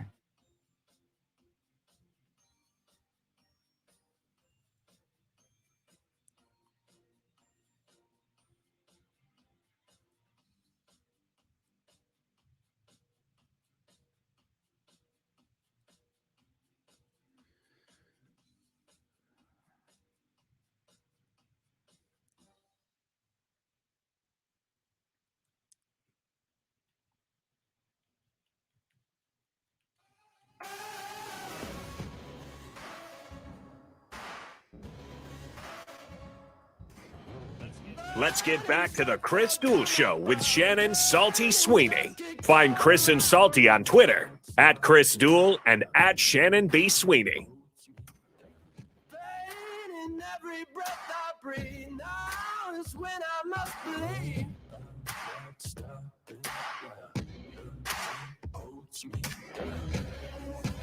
Welcome back. Chris Duel Show with Shannon Salty Sweeney. Dave Oehler is your Soundscape Stylist. Lots and lots going on. In a moment, Shannon's Salty Shakedown for a throwback Thursday, just 2 days before Super Wild Card Weekend in the National Football League. 3 days, 6 games. We are excited. The game in Buffalo, Saturday night.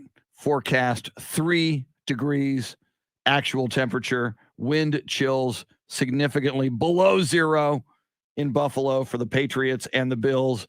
We'll talk about that and more with James Allen, our good friend from the Pro Football Hall of Fame.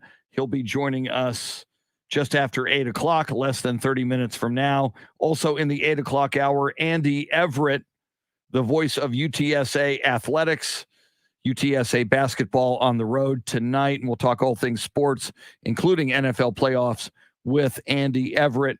Coming up again at 8:20, your chance to win $1,000, the Grand in Your Hand cash contest. And we'll tell you once again how you can enter to win a $100 Academy Sports and Outdoors gift card. As I mentioned, we are moments away from Shannon's Salty Shakedown. But first, how about this day in sports history and some sports birthdays as well? Let's do this thing. This day in sports history. I was kind of tap dancing there because I couldn't find my page for this day in sports history. It's like, I don't know what happened on this day in sports history, but now I do because I got my cheat sheet. January 13th, 1962, Philadelphia center Wilt Chamberlain scores 73 points in the Philadelphia Warriors' 135-117 win over the Chicago Packers. Not the Chicago Bulls, the Chicago Packers. At the time, it was the most points scored in an NBA regular season game, and to this day, it remains the third highest total ever. That Wilt Chamberlain guy, I hear he was pretty good. I was going to ask you what he do off the court.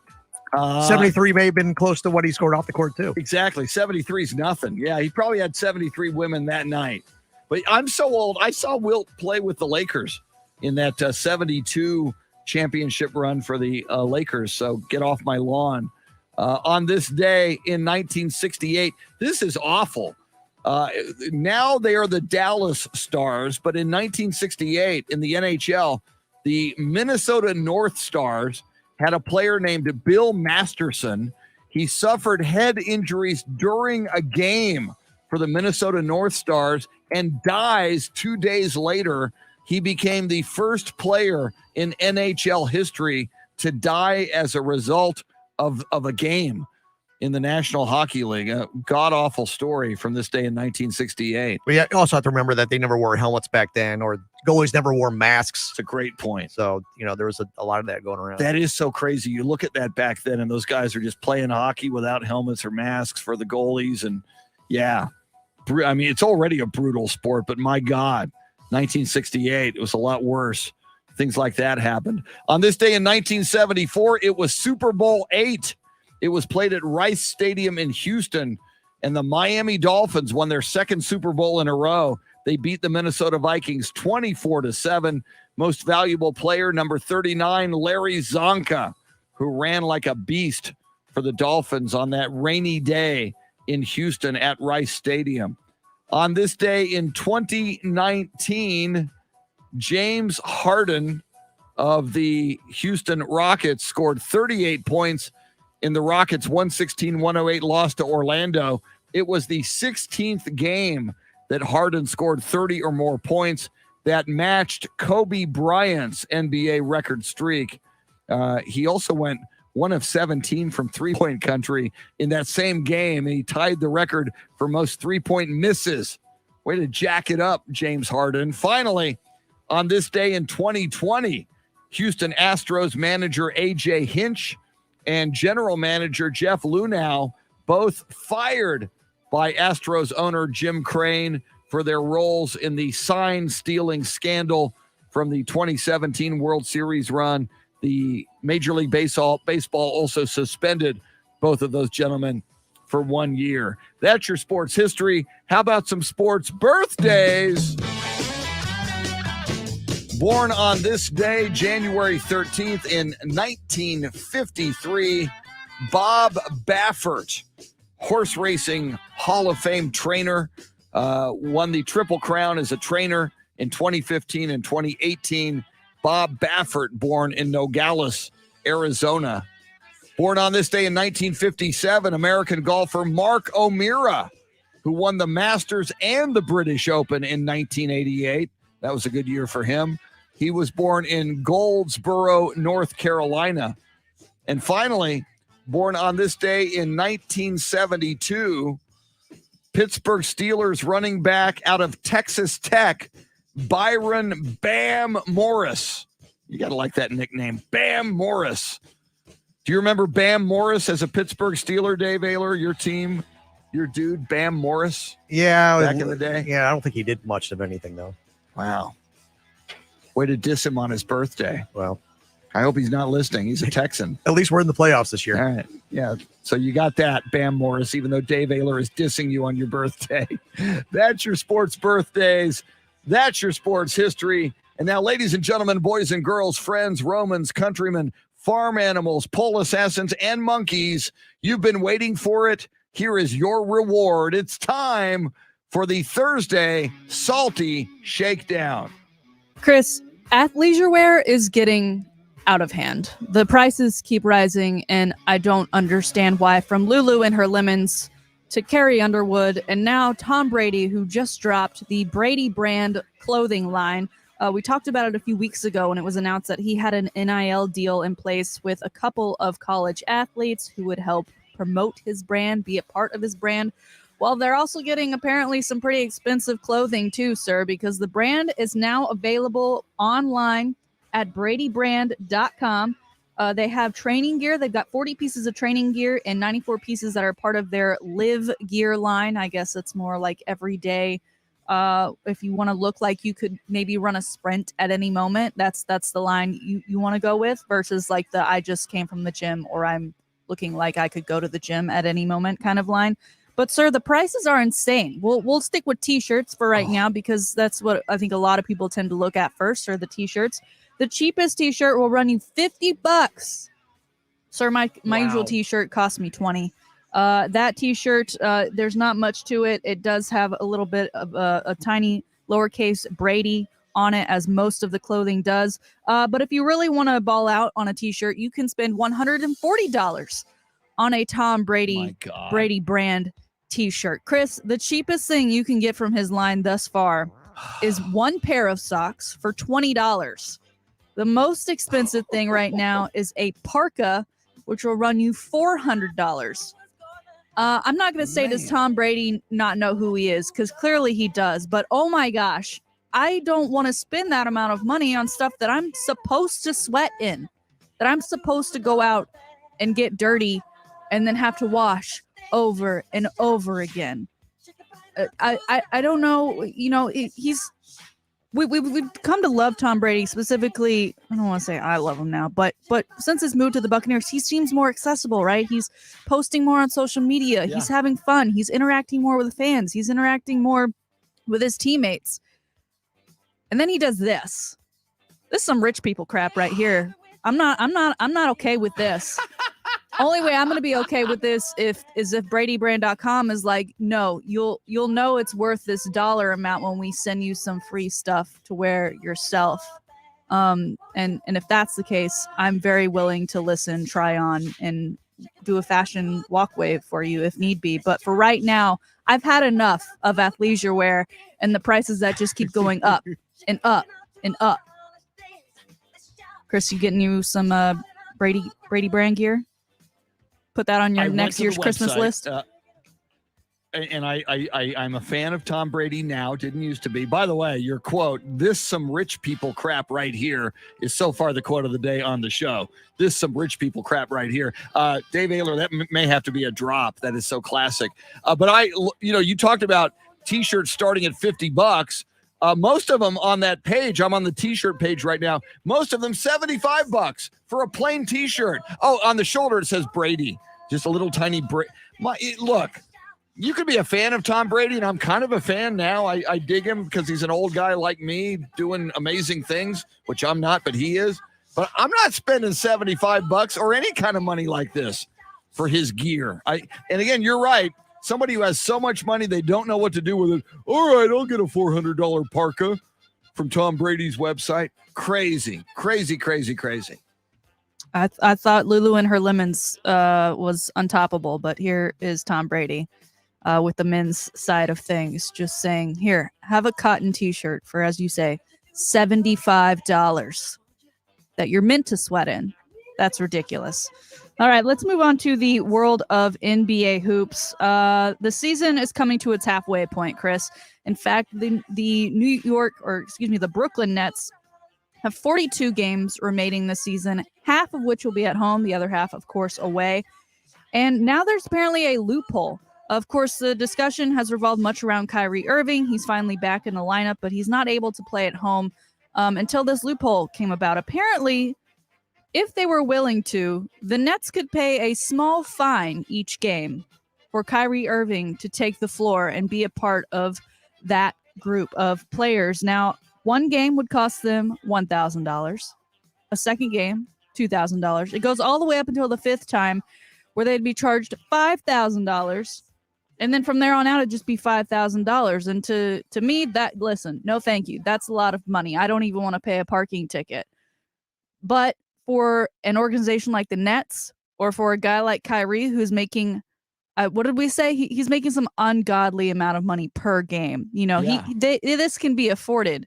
That's not to say they should do it, right? He's still unvaccinated, right? And there are still rules in place. That is why there are those fines. But should they start to slip, or should they realize, man, we would really prefer to have this seed in the playoffs, it'd just be better for us in general, do you think we might see them go ahead and take the fine, whether they pay it for themselves or they make Kyrie pay for it? I just Googled Kyrie's salary. His most recent contract was 4 years, $136.5 million. He makes an average of $34.1 million per year.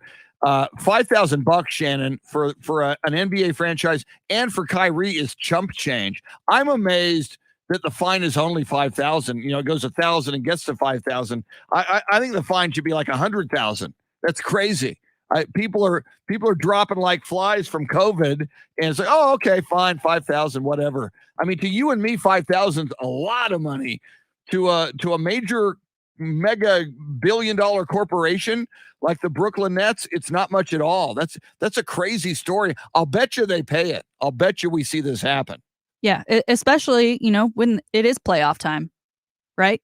I mean, why not have arguably your best player the guy who is supposed to be the face of the next generation of this league on the court. But again, we'll see if they use that loophole to their advantage to get some wins or not. But it'll definitely be interesting once the playoffs do come about. I mean, look at last year with what happened with the Nets. They don't want to do that again. They want to win the whole thing, and they'd love Kyrie to be a part of it. Keeping it within the league, we moved down south a little bit. We're going to go to the Memphis Grizzlies. Ja Morant made headlines the other day when he hit a dagger.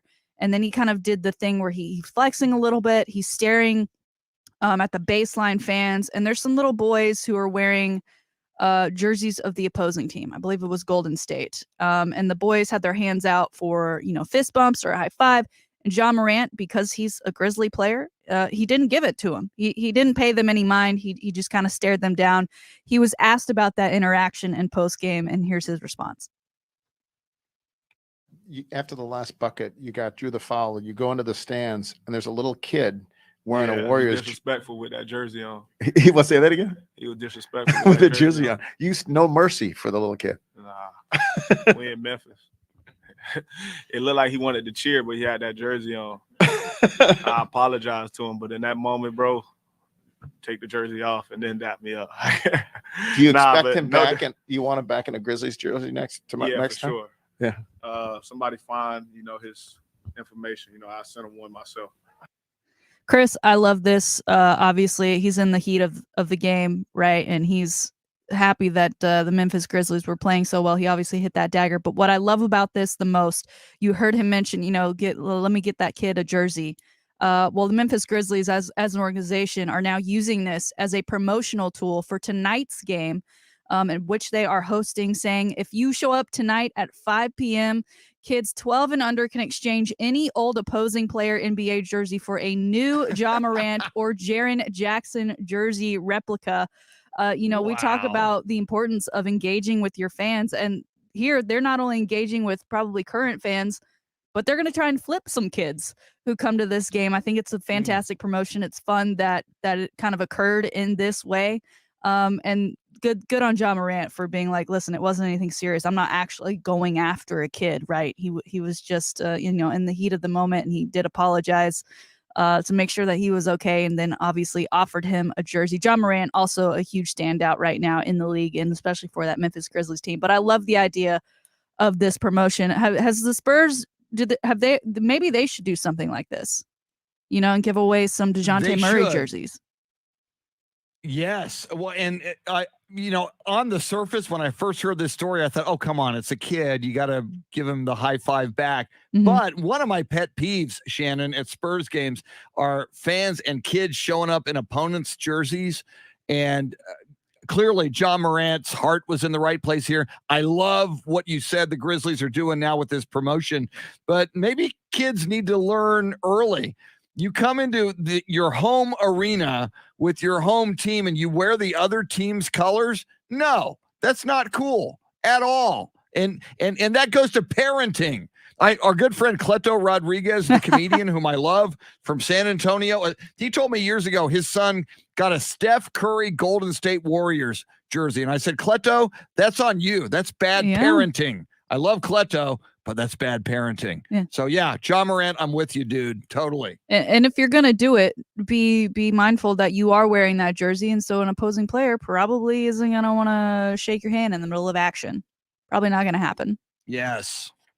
But again, totally agree. That's pretty awesome move by the Memphis Grizzlies. It'll see how many kids they swipe. Maybe those kids will come back. Maybe they'll hand over their Warriors jerseys in favor of a Ja Morant or Jaren Jackson Jr. replica jersey tonight. There it is, today's Salty Shakedown. Outstanding Salty Shakedown as always. And again, kudos to Ja Morant in that situation. The Tom Brady website and clothing line is absolutely insane. As I mentioned, I did go to that website, bradybrand.com. And again, Shannon, I'm incensed that the fine for Kyrie Irving to violate the city ordinance in New York City and play basketball is only $1,000, and it maxes out at $5,000, which again is chump change for an NBA franchise and for Kyrie Irving, who makes $34 million a year. I mean, he could play all 82 games and pay that money, and he'd still have a ton of millions of dollars. He'd be just fine. Yeah, he probably God. walks around, and when cash falls out of his pocket, that's the amount that he drops. Nothing. Yeah, it's nothing to him. Yeah. James Allen, who is joining us on the live video feed right now, will join us on the show.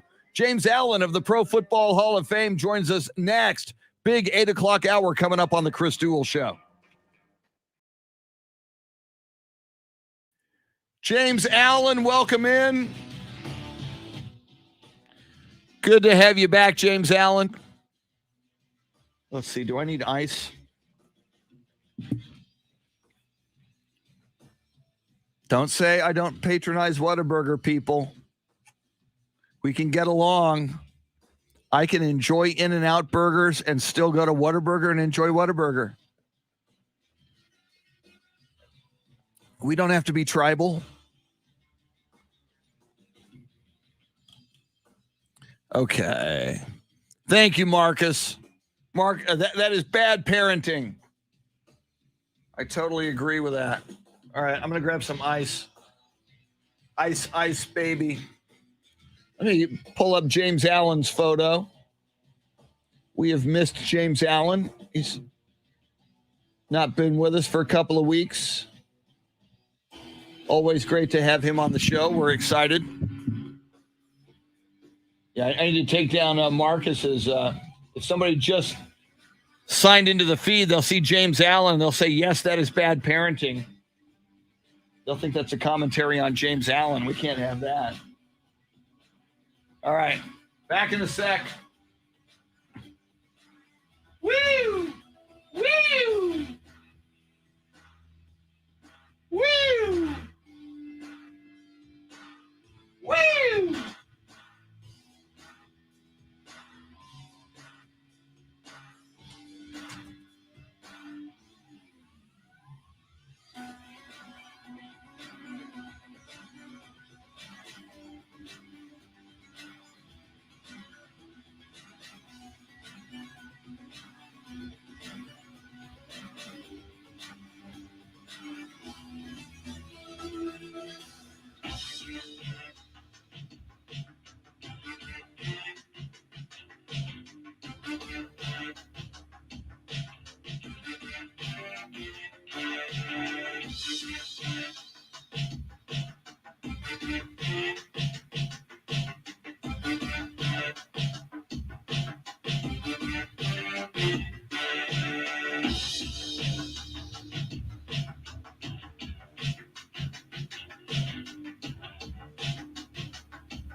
James Allen just wrote, "Good morning, Dave Oehler. Good luck, Pittsburgh Steelers."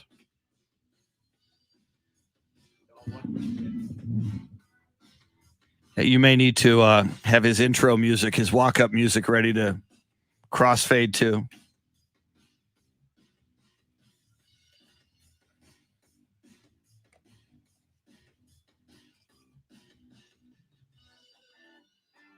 All right. I got ice, baby. Did somebody say ice?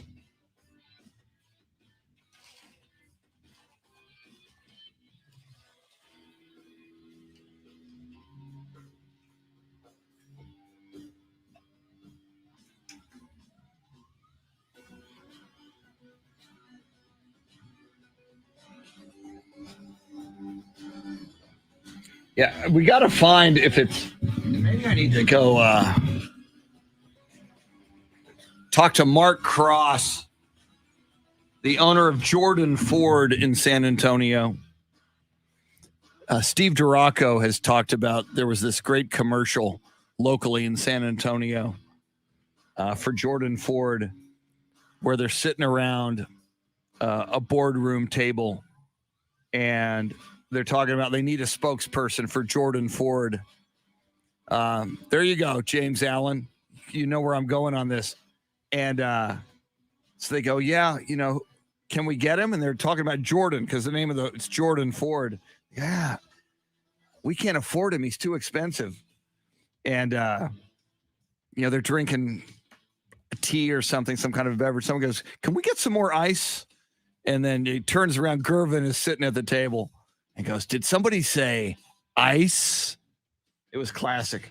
And George Gervin, the Iceman, was the longtime rep of Jordan Ford. James Allen, who's going to join us here in a few minutes, says with the Bucs getting back injured players, it's going to be tough to beat the Bucs.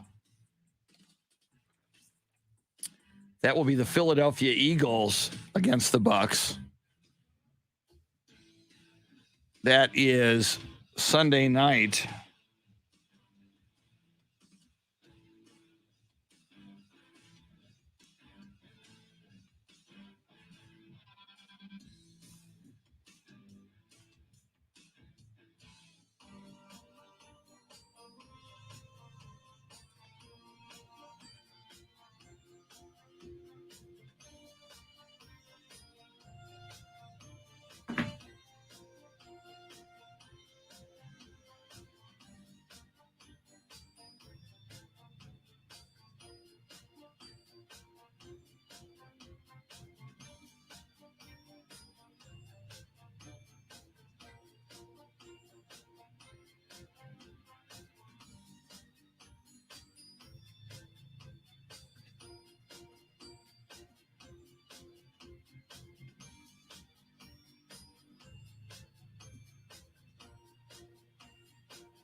Woo! Dave Oehler is calling James Allen as we speak. One more time. Oh God, is that right? Did Bill pick up? Yeah, he did. Oh God. All right, if not, let me know.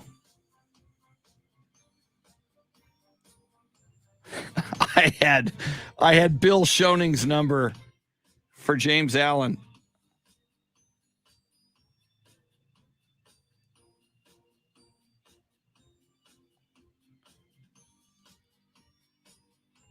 James, he's calling you now.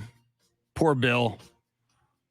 See, and I won't show it to you, but what I did on the show is I had yesterday's template and I still had Bill Schoning's number on for yesterday's show. And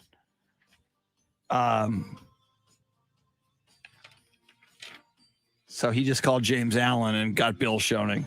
I hope Bill was awake.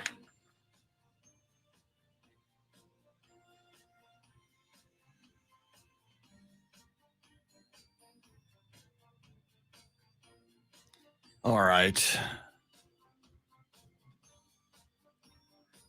Okay, Jason, you're saying James needs to grow a mustache now. Why do you say that, sir? Cool, man. Sorry about that.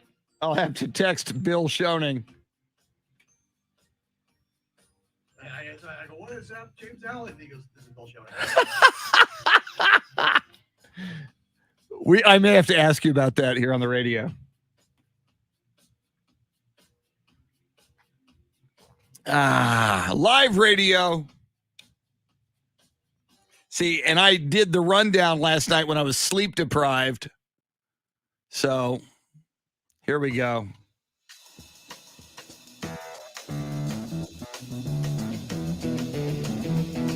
This is the Chris Duel Show. You know the day destroys the night, night divides the day.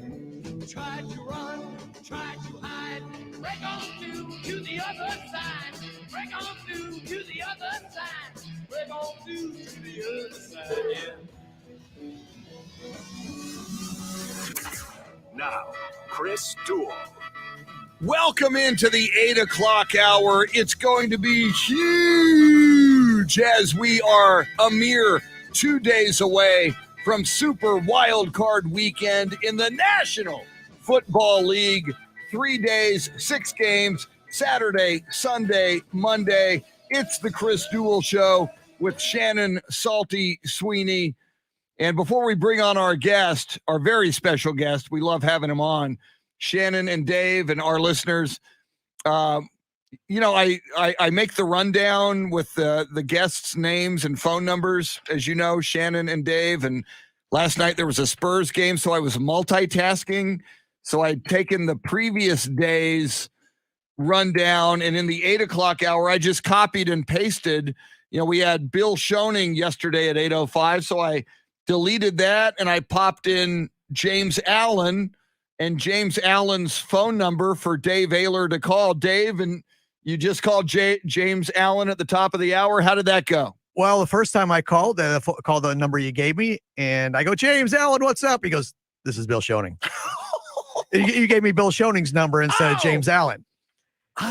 Although now, since I talked to Bill, we do have Bill standing by if we need to bring him in for anything. Oh, good. So I know his phone number now. I can call him real quick. Did it sound like we woke up Bill Schoening with that wrong phone number that I gave you? I kind of hope we did. God. But okay. But now we actually do have James Allen on the line. My bad. Ladies and gentlemen, do we have some walk-up music for James Allen? There we go. He is one of only 2 Texans on the board of the Pro Football Hall of Fame. One is named Jerry Jones. The other one is this man, the pride of Texas A&M. You know him, you love him, you can't get enough of him. On the board and now on the selection committee of the Pro Football Hall of Fame, the lovely and talented James Allen. Good morning, James. Good morning, Chris. Good morning, Shannon, and good morning, David. Well, and James, we've missed you the last couple of weeks, and I know a number of our listeners have asked about you. A week ago, you joined us on the live video feed from, I think, the Methodist Hospital. How are you doing, sir? How's everything going with you? Well, I asked the nurse to turn my oxygen up this morning, and they said, no, they got to wean me off of it. So I have oxygen tubes up my nose, but wow. I'm on the way. I'm on the way back. So you're still in the hospital this morning. That's correct?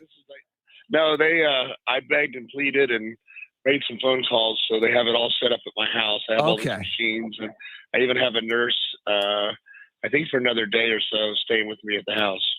My goodness. Well, James, we've been thinking about you. You've been in our thoughts and in our prayers, and so many listeners, because you kind of alluded to that a week ago that you were in the hospital. So our listeners were really worried about you. We're so glad you seem to be on the road to recovery, and thank God for that, man. Thank you. And thank you to all the people. I saw the messages, and it really meant a lot to me. I appreciate it.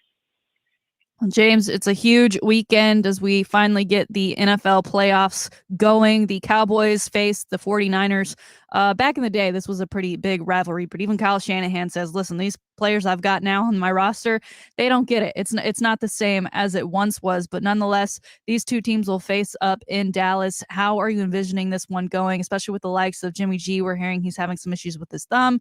Mentally, he's questioning, is he even going to be the guy in the future? And then we have Dallas, who seems to be at as great at full strength as they probably could hope for going into this offseason. Yeah, I think, Shannon, without over pontificating this, it really comes down to Dallas's defense and putting pressure on Jimmy. Jimmy's having problems throwing. There's no doubt about that. You can see that on the film. With Dallas's defense, which has done a 180, is going to be the key to pushing this forward and putting pressure on Jimmy G and trying to get the ball out quickly, which is going to be tough. And the defense is probably not going to let them run very well. So it's looking really good for the Cowboys, as you pointed out. And it comes down to playoffs is who's healthy and who's not, right? And you made a good point. And Dallas is pretty much at full strength. If there's such a thing at this late in the game in the NFL, everybody's kind of banged up, but it does look good for them. And I think Jimmy's going to have a hard time with that defense, especially with his injury. I mean, obviously he's a great quarterback.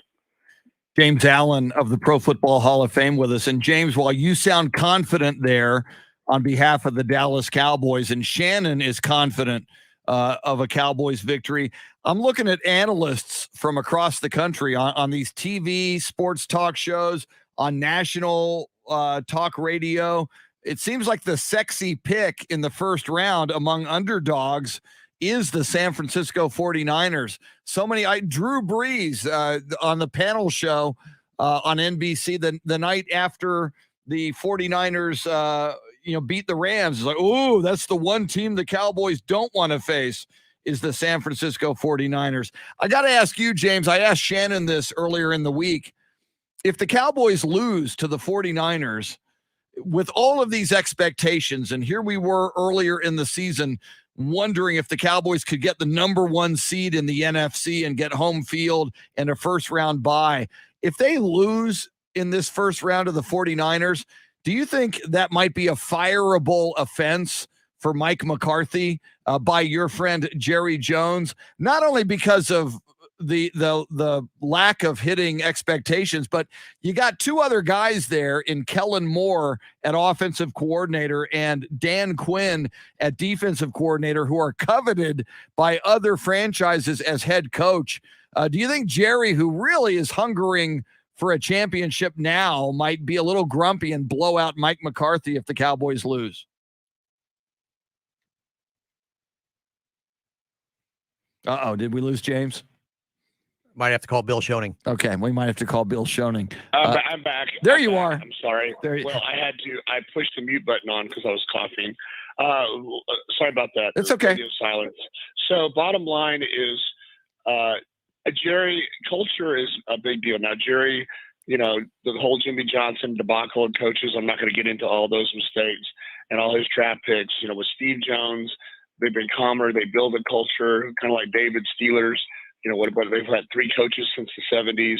You have to create stability in college and in pro football.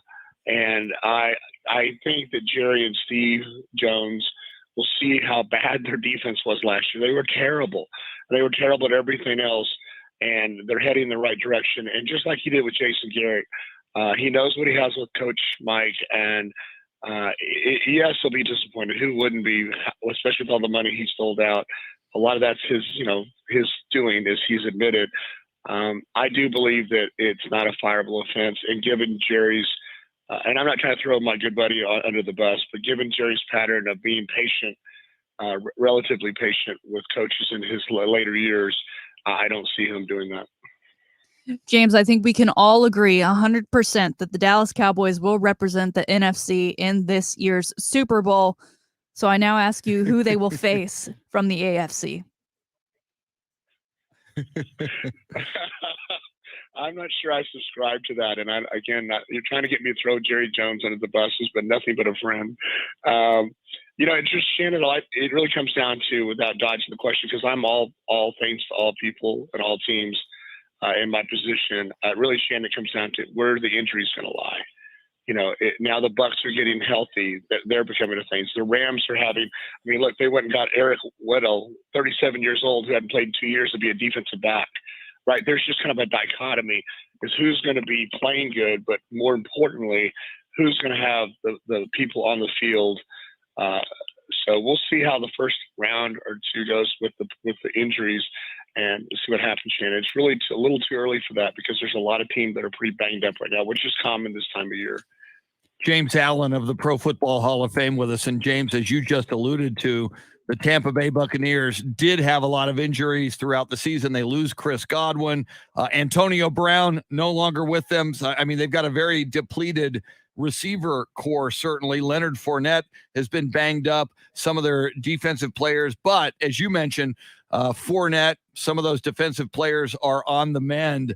How do you pick against Brady here? I mean, obviously, the Bucs must be heavily favored Sunday at noon against the Philadelphia Eagles. If all the home teams win in the second round of the playoffs, you would have the Cowboys traveling to Tampa, and you would have the LA Rams traveling to Lambeau Field.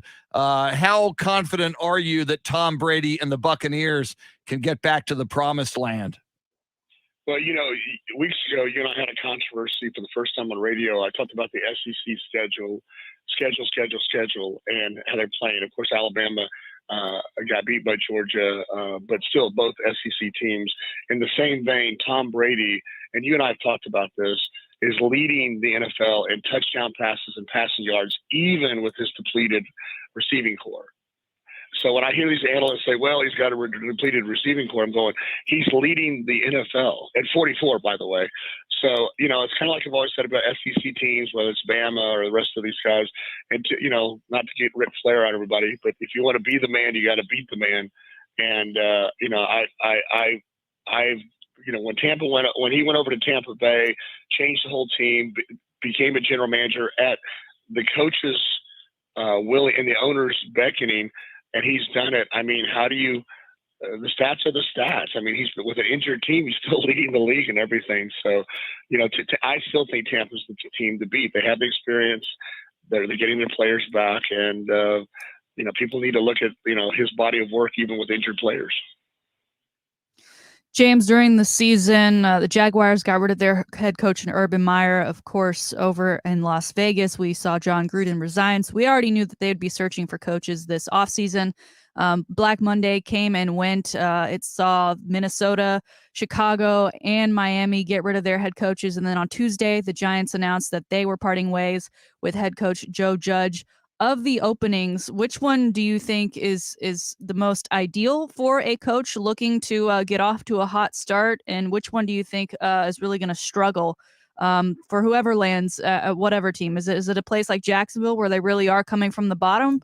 Or is it a place like New York that's kind of had this long suffering, not really sure how to get out of the bottom of their division? Well, that's a great question. It probably required longer than we have time for, but I will just say, if I was a head coach coming into the NFL, I would probably look at the Vikings, Dolphins situation, probably Vikings more than anybody else as far as talent.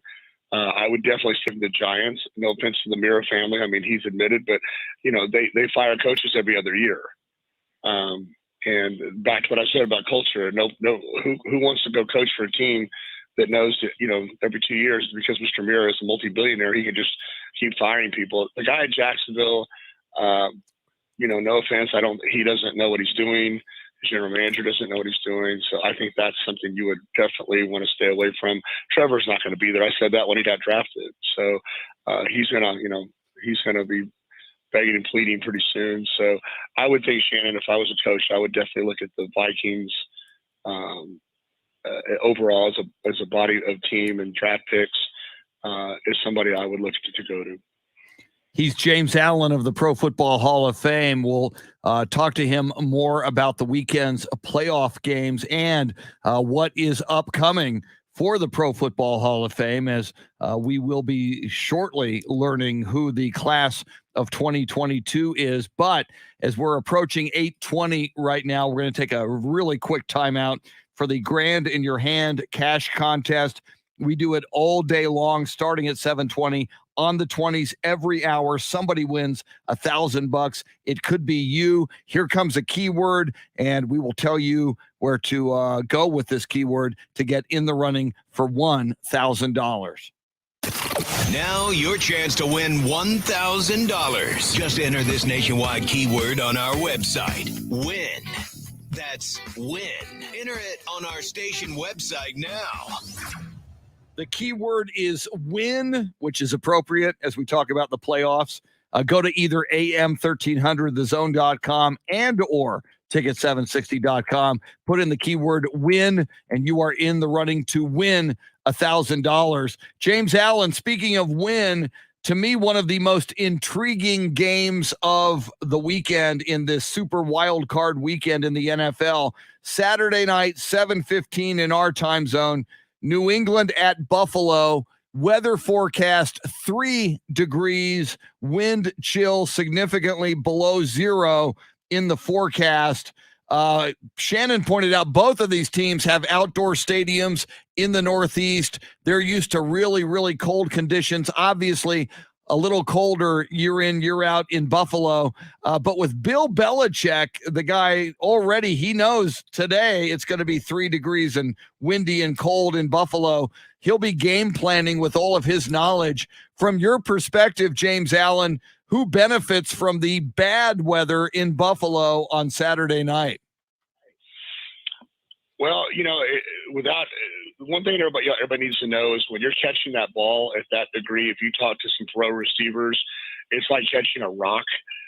They even have to tell the quarterbacks to take something off of it. I mean, people hurt their hands. It's really tough to catch a football there. So really the question is who can run the ball better and whose defense is better. And Buffalo's defense is pretty tough to go against. So it's really who's going to run the ball better. Now, Bill Belichick, I think, is one of the greatest coaches and minds ever to exist, and he out-strategizes, and I think he lives in the coach's office 24/7. And there's no question it's kind of like going against Tom Brady, but Buffalo's defense is going to be tough to go against. And when you know that it's going to be tough to pass, you can bring out those people. So I'm thinking the cold kind of benefits. Although, Buffalo's, if you want to bifurcate this, Buffalo's quarterback is a better thrower than New England's quarterback. There's no question about that. So I still think it's the defensive game, and these kind of veins, whether it's iceable or not, we've seen that. The defense wins the games. But if you want to say who affected it the most as quarterback, it's going to affect Buffalo more because it's going to be tough to throw that ball. But again, I think Buffalo's going to be tough to beat with that defense, with that kind of weather. Now that we're in the playoffs, of course, that comes with nominees and awards and a new Pro Football Hall of Fame class. James, can you tell us about when we might be seeing the next class be revealed and how they might be revealing it this year? I know last year, I think there was a televised thing that went on, as well as some stuff on social media to go along with it. What's this year's going to look like? Same thing. We're meeting next Tuesday with the selection committee to go over the 15 finalists and then to vote on the contributors, which is Art McNally, Coach Vermeil from the coaching side, and of course Cliff Branch from the senior side. Of course, Dallas Cowboys, DeMarcus Ware is in that 15 finalists, and we're going to be voting on them. And then, as you know, from the media package over Super Bowl weekend, we're going to have a live show and announce those people and go from there. I've alluded to some of the knock on the doors and surprises. It's being solidified, and I know we're going to solidify it next week. We've talked about it. It's been suggested and highly voted on to have Hall of Famers, because Big Dave Baker is no longer the president CEO, to knock on the doors from some of the pageantry standpoint. However, Shannon, to answer your question, is over Super Bowl weekend, we'll have the NFL live and bring everybody out and announce the final class of the 5 of the 15. They can elect up to 5. And then, of course, you have Dick Vermeil and Art McNally and Cliff Branch have to get 80% of the votes. And I know that, DeMarcus is really excited. I mean, he had a great thing from Dallas. So it's going to be interesting how that goes in the meeting tomorrow. Next Tuesday. James Allen from the Pro Football Hall of Fame. And James, we're getting a question from Leo Zambrano, one of our viewers on the live video feed, says, can you ask James to say a few words about fellow Texan and Hall of Famer Don Maynard, who passed away this week? And James, I always mention, I'm an old guy. I used to watch Don Maynard catch passes from Joe Namath with the New York Jets. And from your perspective, you get to meet these guys. And, a lot of these Hall of Famers are older, and sadly, we see them pass away. We've lost a lot of big time football figures in the last couple of weeks. Your thoughts on the passing of Texan and former New York Jet Don Maynard? When the Hall announced it, I know I sent that to you and you responded. And by the way, who's the person that asked that online? I want to thank them. Leo Zambrano. Thank you, Leo, because, people, we can't forget about these old legends. Most people don't know that Don came out of University of Texas at El Paso, right? Namath is a huge Don Maynard fan. And people don't realize what a big impact he was. He was a former, all AFL All-Star, played for Super Bowl III, of course, and legendary guy. And I appreciate Leo mentioning that. And thank you, Chris, also, because we talked about Don Maynard's passing. And it seems like, unfortunately, which is true with all of us as we get older, it seems like every week or every other week we're losing a Hall of Famer because of age. So I appreciate Leo and the show acknowledging Don Maynard and his body of work and being such a class guy. Well, it's one of the many reasons, James, we love having you on the show, because you have such insight into the history of the game and these Hall of Famers. And in most cases, you've had a personal relationship over the years with these guys at the Pro Football Hall of Fame. James Allen, you sound so much better. We're so happy you're on the road to recovery. We know it's been a tough couple of weeks for you, but a lot of people, as you know, not only listeners and viewers of this show, but all of your friends across Texas and across the country, sending you thoughts, prayers, sending you positive healing energy. Hope that you just feel better every single hour. And again, playing a little hurt this morning with the nurse on hand and still showing up and joining us. I know it wasn't easy this morning, but it means a lot to us. We love having you. Thanks so much for taking the time this morning, and enjoy a very, very big Super Wildcard weekend in the National Football League. Chris, thank you so much. You, Shannon, David, thank you for all the fans, even the Hall of Famers and all the people who have called me. I appreciate it. I've never been this sick. Please, guys, I can just tell people out there, please take this stuff seriously. I work out all the time. I've been vaccinated a jillion times because of the NFL. And this stuff is no joke, so don't play around with it. And I love you guys, and shout out to Mom and Dad. Mom's recovering from COVID, so thank you so much, guys. And I've had to use the mute button a lot as my cough button, but I appreciate you guys and the fans letting me struggle through this. It was important for me to be on today. You've done a fantastic job, James, and hang in there, brother. We love you. James Allen of the Pro Football Hall of Fame. And those are words of wisdom, by the way. A guy who has been vaccinated and boosted. And I've heard this from so many people who have been vaccinated and boosted and can still get the virus, and it can still wreak havoc on your life and your world. So everybody be very, very vigilant with this thing. Coming up, Andy Everett, the voice of UTSA athletics, UTSA basketball on the road tonight. We'll talk about that. We'll talk all things football, NFL playoffs as well with Andy. She's Shannon Salty Sweeney, Dave Oehler making the show go. Thanks for hanging out with us till 9 on the Chris Duel Show.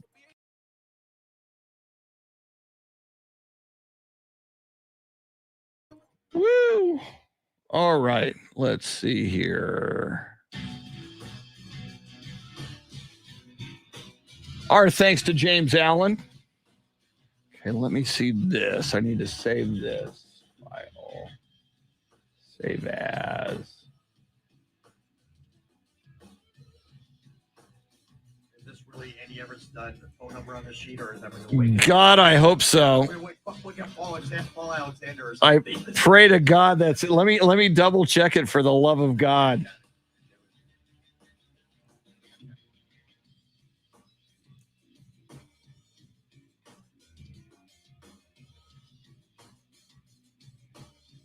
That's right. Okay. I'll try not to do that again. Hopefully I'll learn my lesson.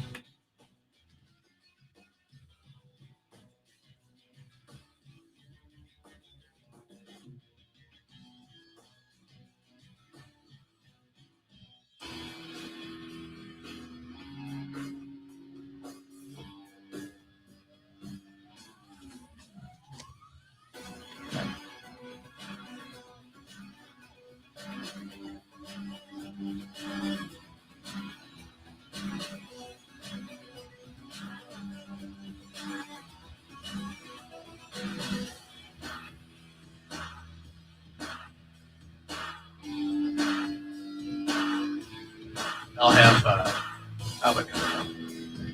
Okay, thanks.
Great segment, James. Thank you so much, man.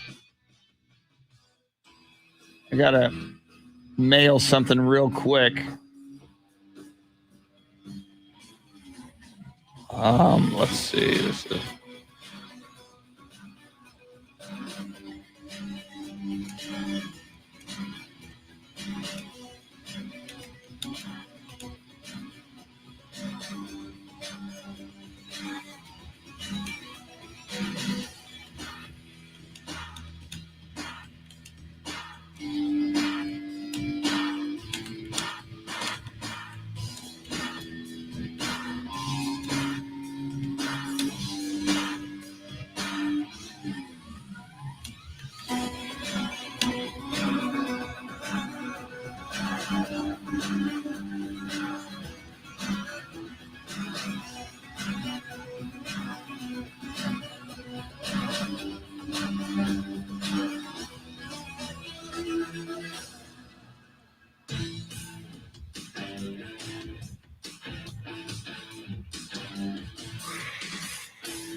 Dave Oehler calling Andy Everett. Hopefully it's the right phone number. Thank you, sir.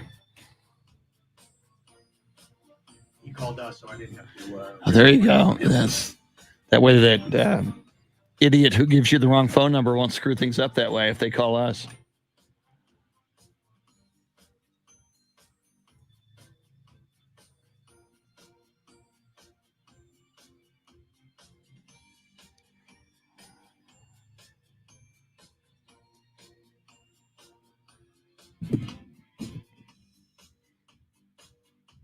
Andy Everett on the phone line. John De La Rosa, go Trojans. I like that, John.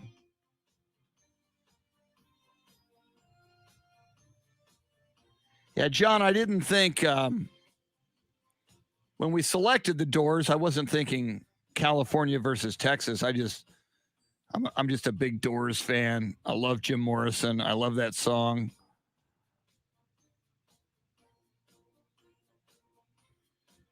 Again, a big thanks to James Allen playing hurt.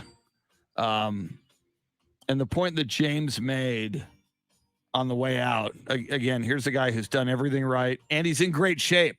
It's like James is like, he works out. He's a stud. He's always so.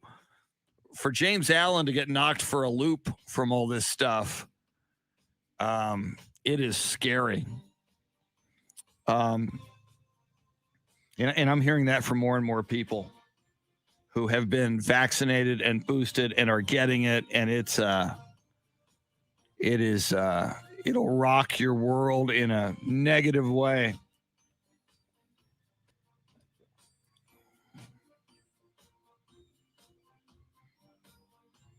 Yeah, I can't believe I gave Dave Bill Schoning's number for. That's what I get for copying and pasting during a Spurs game while multitasking and sleep deprived. Yeah, when I got into radio, we used to have producers who would do that. And now we all act as the producer. So, first world problems. I know. Here we come. Andy Everett on the phone line. Oh, I got an Andy Everett photo here somewhere. Where's my Andy Everett photo? There he is. Yes.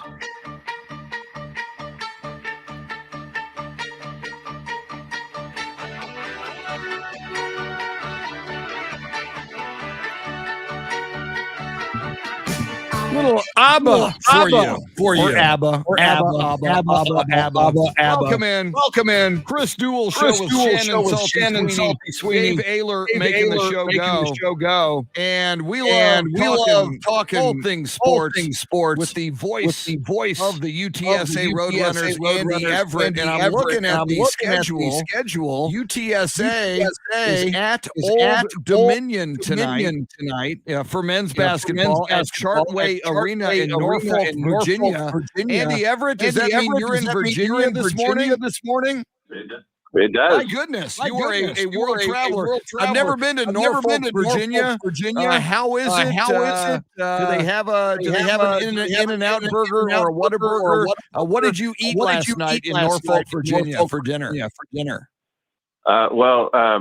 We're big time here with UTSA, obviously. So we eat whatever we have catered in, and that's something that's been done for a number of years with basketball.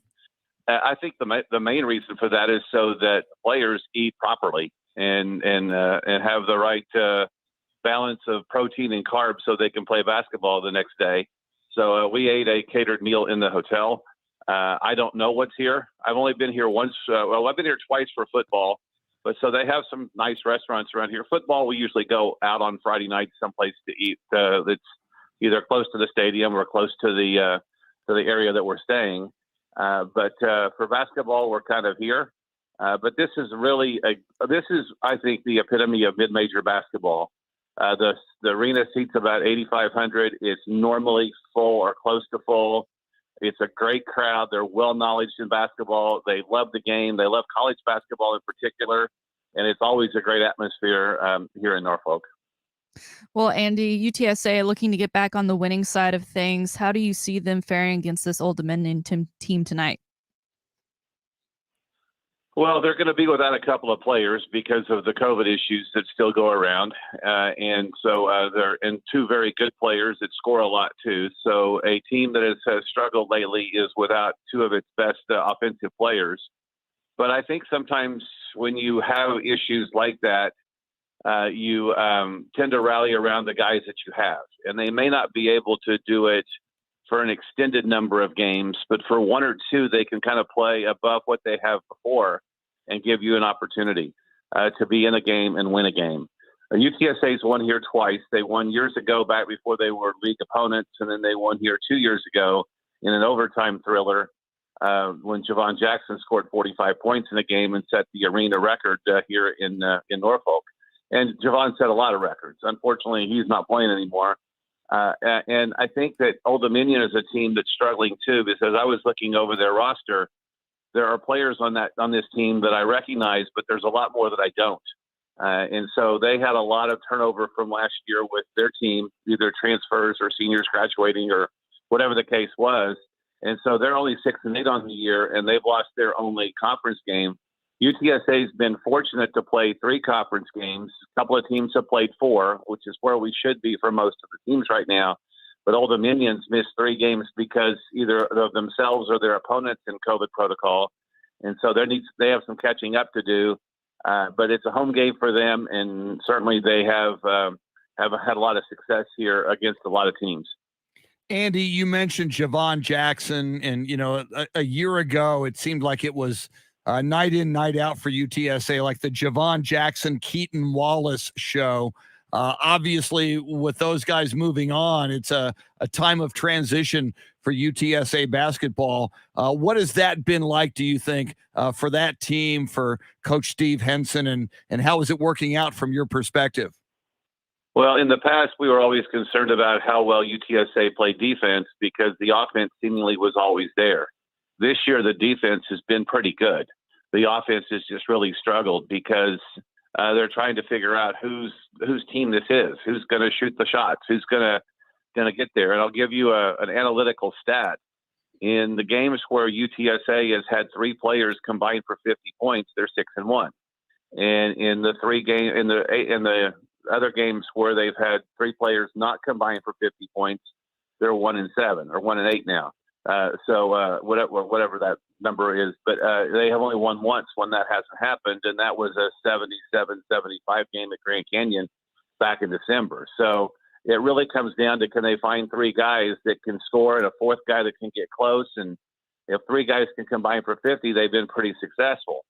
And so I think that's the biggest thing is when you have, listen, if Javon and Keaton would have been able to play one more basketball game, and 2 of them got canceled last year because of the snow and ice in San Antonio, and we could not fly to Charlotte for 2 games. Had they been able to play those 2 games, they would have been the number 1 all-time scoring tandem in the history of the NCAA. Wow. As it turned out, they only missed that by 2 points. So UTSA fans have been very spoiled offensively over the years because of the prowess that those 2 guys were able to do the last 4. But now this is more of a defensive-minded team, and they're really trying to get the offense on track a little bit, and it's been a struggle. Andy, you are the golf guy, so I've got to ask you about this story that I'm super excited about, but I'm curious. I feel like you're a golf purist, and so maybe you have some animosity towards it or really not sure how this is going to go down. But Netflix and the PGA have partnered up. There's going to be a docu-series. The cameras will have access at all 4 majors as well as some other big championships within the season, and we'll follow guys around like Jordan Spieth, Justin Thomas, Bubba Watson, Dustin Johnson, Tommy Fleetwood, Tony Finau, and Ricky Fowler, just to name a few. They've got many more on that list. I've always wanted this. I've always thought there's great drama behind the scenes. Obviously, Bryson DeChambeau and Brooks Koepka are 2 names that quickly come to mind for a lot of folks. But I'm excited for this, and I'm just wondering, as a golf purist and a guy who's really close to the game, how you think that might affect players and is this something that might interest you and think can be sustainable over time? Yeah, I think that every sport has to adapt to where the younger people are and where the younger audiences are in order to grow its sport. And so when I was a kid, I got interested in golf because I watched it with my dad, and we watched all the tournaments, and you got to watch maybe 5 or 6 holes on Saturday and Sunday and an hour and a half or 2 hours of coverage every day. And that was enough because that's all we got. And now I don't know that the 22-year-old kid who plays golf and was watching with his dad is going to sit in front of the TV for 5 or 6 hours and watch wall-to-wall golf all afternoon. They might, and hopefully they do. But if they can get little snippets here or there from Netflix or wherever they're watching their shows, I need to get with the program here because I have yet to watch a show on Netflix. Oh, I pay for Netflix because my kids still watch it, but I don't ever watch the stuff. I know that it exists. I know that there's some good shows on there. I've just never gravitated over to find one to watch. So maybe this will be the one. But I think anytime that you're going to be up close and personal, or at least the perception that you are, most athletes are still going to be very guarded about their personal lives and what they actually allow the cameras to shoot. It's not going to be like it's 24/7 all access and you're going to watch them getting out of bed. But nonetheless, I think you're going to get a behind the scenes look at some of the athletes on the PGA Tour that you probably didn't have that perspective from before. He is Andy Everett, the voice of UTSA athletics. He'll have the call tonight as UTSA is on the road with men's basketball at Old Dominion. But Andy, I have to ask you, it is Super Wild Card weekend. It is the big story in sports for so many people, these NFL playoffs getting underway. And Shannon is pretty confident about the Dallas Cowboys taking on the San Francisco 49ers 3:30 on Sunday.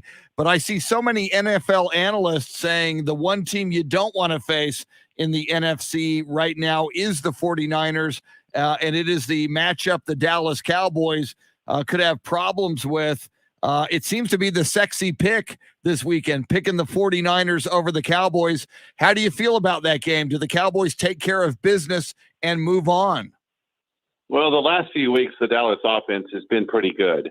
And as long as the offense stays where it's at, I think the Dallas defense, and we were talking maybe 2 years ago about being the worst in the league, and now they could be argued that they're the best in the league.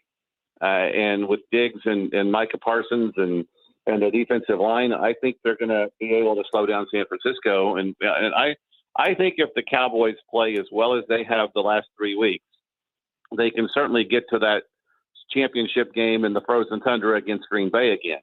And then weather usually dictates who wins those games. If it's a cold, blustery, miserable day in Green Bay, the Packers are always hard to beat in Lambeau. But I think the Cowboys are as good as any of the other teams that are represented in the NFC or AFC. And if they play to their standard and don't turn the ball over and don't make mistakes, I don't see them losing. But when they struggle offensively, that's when they're vulnerable, because I don't think any team in any football game can win with just defense. You have to have offensive success to have wins. You are making me feel better, Andy Everett. You, Shannon, earlier James Allen from the Pro Football Hall of Fame, all feel good about the Dallas Cowboys on Sunday. I will take that. That's some good expert opinion. Andy, you will have the call, as I mentioned, from Chartway Arena in Norfolk, Virginia tonight, 6 o'clock tip-off. I'm guessing that means pregame 5:30 today on Ticket 760. Is that correct? It is. 5:30 today on Ticket 760 in San Antonio. If you're outside San Antonio, can we do that on the iHeart Radio app if we're in Austin? Oh, yeah. Andy? iHeart, TuneIn, go UTSA.com, Learfield Varsity app. Pretty much the whole world is our oyster for the basketball games. Beautiful. So tune in tonight, pregame 5:30, tip-off 6. Andy will have the call as UTSA on the road in a Conference USA clash against Old Dominion. Andy, have a great call tonight. Have a safe trip back from Virginia and have a lot of fun. Take care, man. We appreciate it. All right. See y'all. Andy Everett, the voice of UTSA athletics. And Shannon, we get ready as when we reconvene in 21 hours, we will only be a day away from the NFL. It's like Christmas is coming. And again, like I mentioned, the NFL playoffs and then the Super Bowl. It's the final chapters of a novel we have been reading, or put it into Netflix terms, a multi-week series that we can't binge watch. We have to watch it every week when the episodes drop. Things are getting good right now, but I do like the more people I talk to, and I trust your opinion and James Allen and Andy Everett.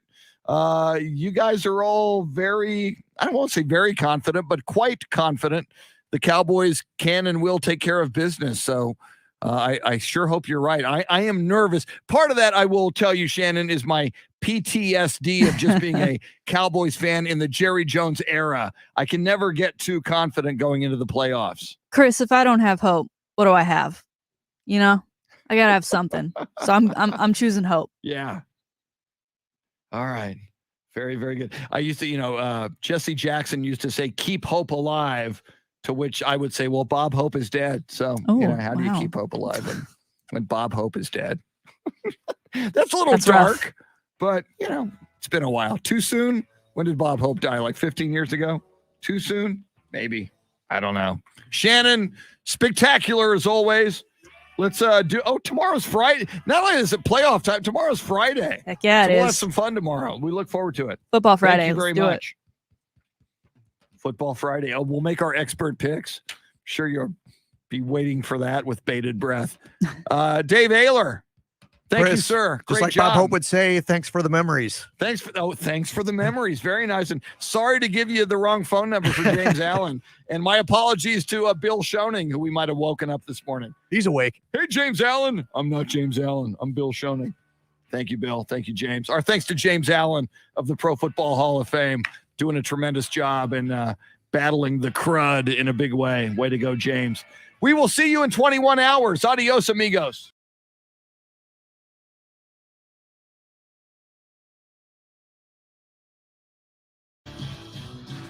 We do need a taco visit, James Allen. James, as soon as you get well, we will make the holy pilgrimage to eat that James Allen taco at Fuego's. We will do it. Check something here. All right. All right, y'all. Luisa, Pablo, John.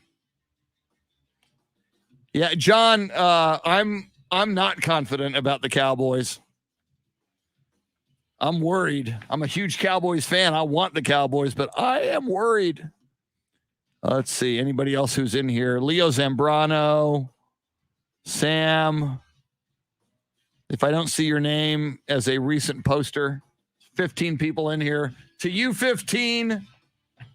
Have yourself a great day. It's supposed to be 73 and sunny in San Antonio. Thank you, Louisa. You're always so nice to us. Raiders Bengals, Pablo, is going to be good. Have yourself a great Thursday. James Allen, feel better. Great segment as always. We love you. Thanks for coming on. We love all of you, even if you're not James Allen. Look at Leo. Cowboys 37, Niners 17. But he finishes that prediction with, yes, I drink. Get outside today. It's going to be cold on Saturday morning. You got 73 degrees and sun in South Texas today. Adios. See you in 21 hours. Go Cowboys.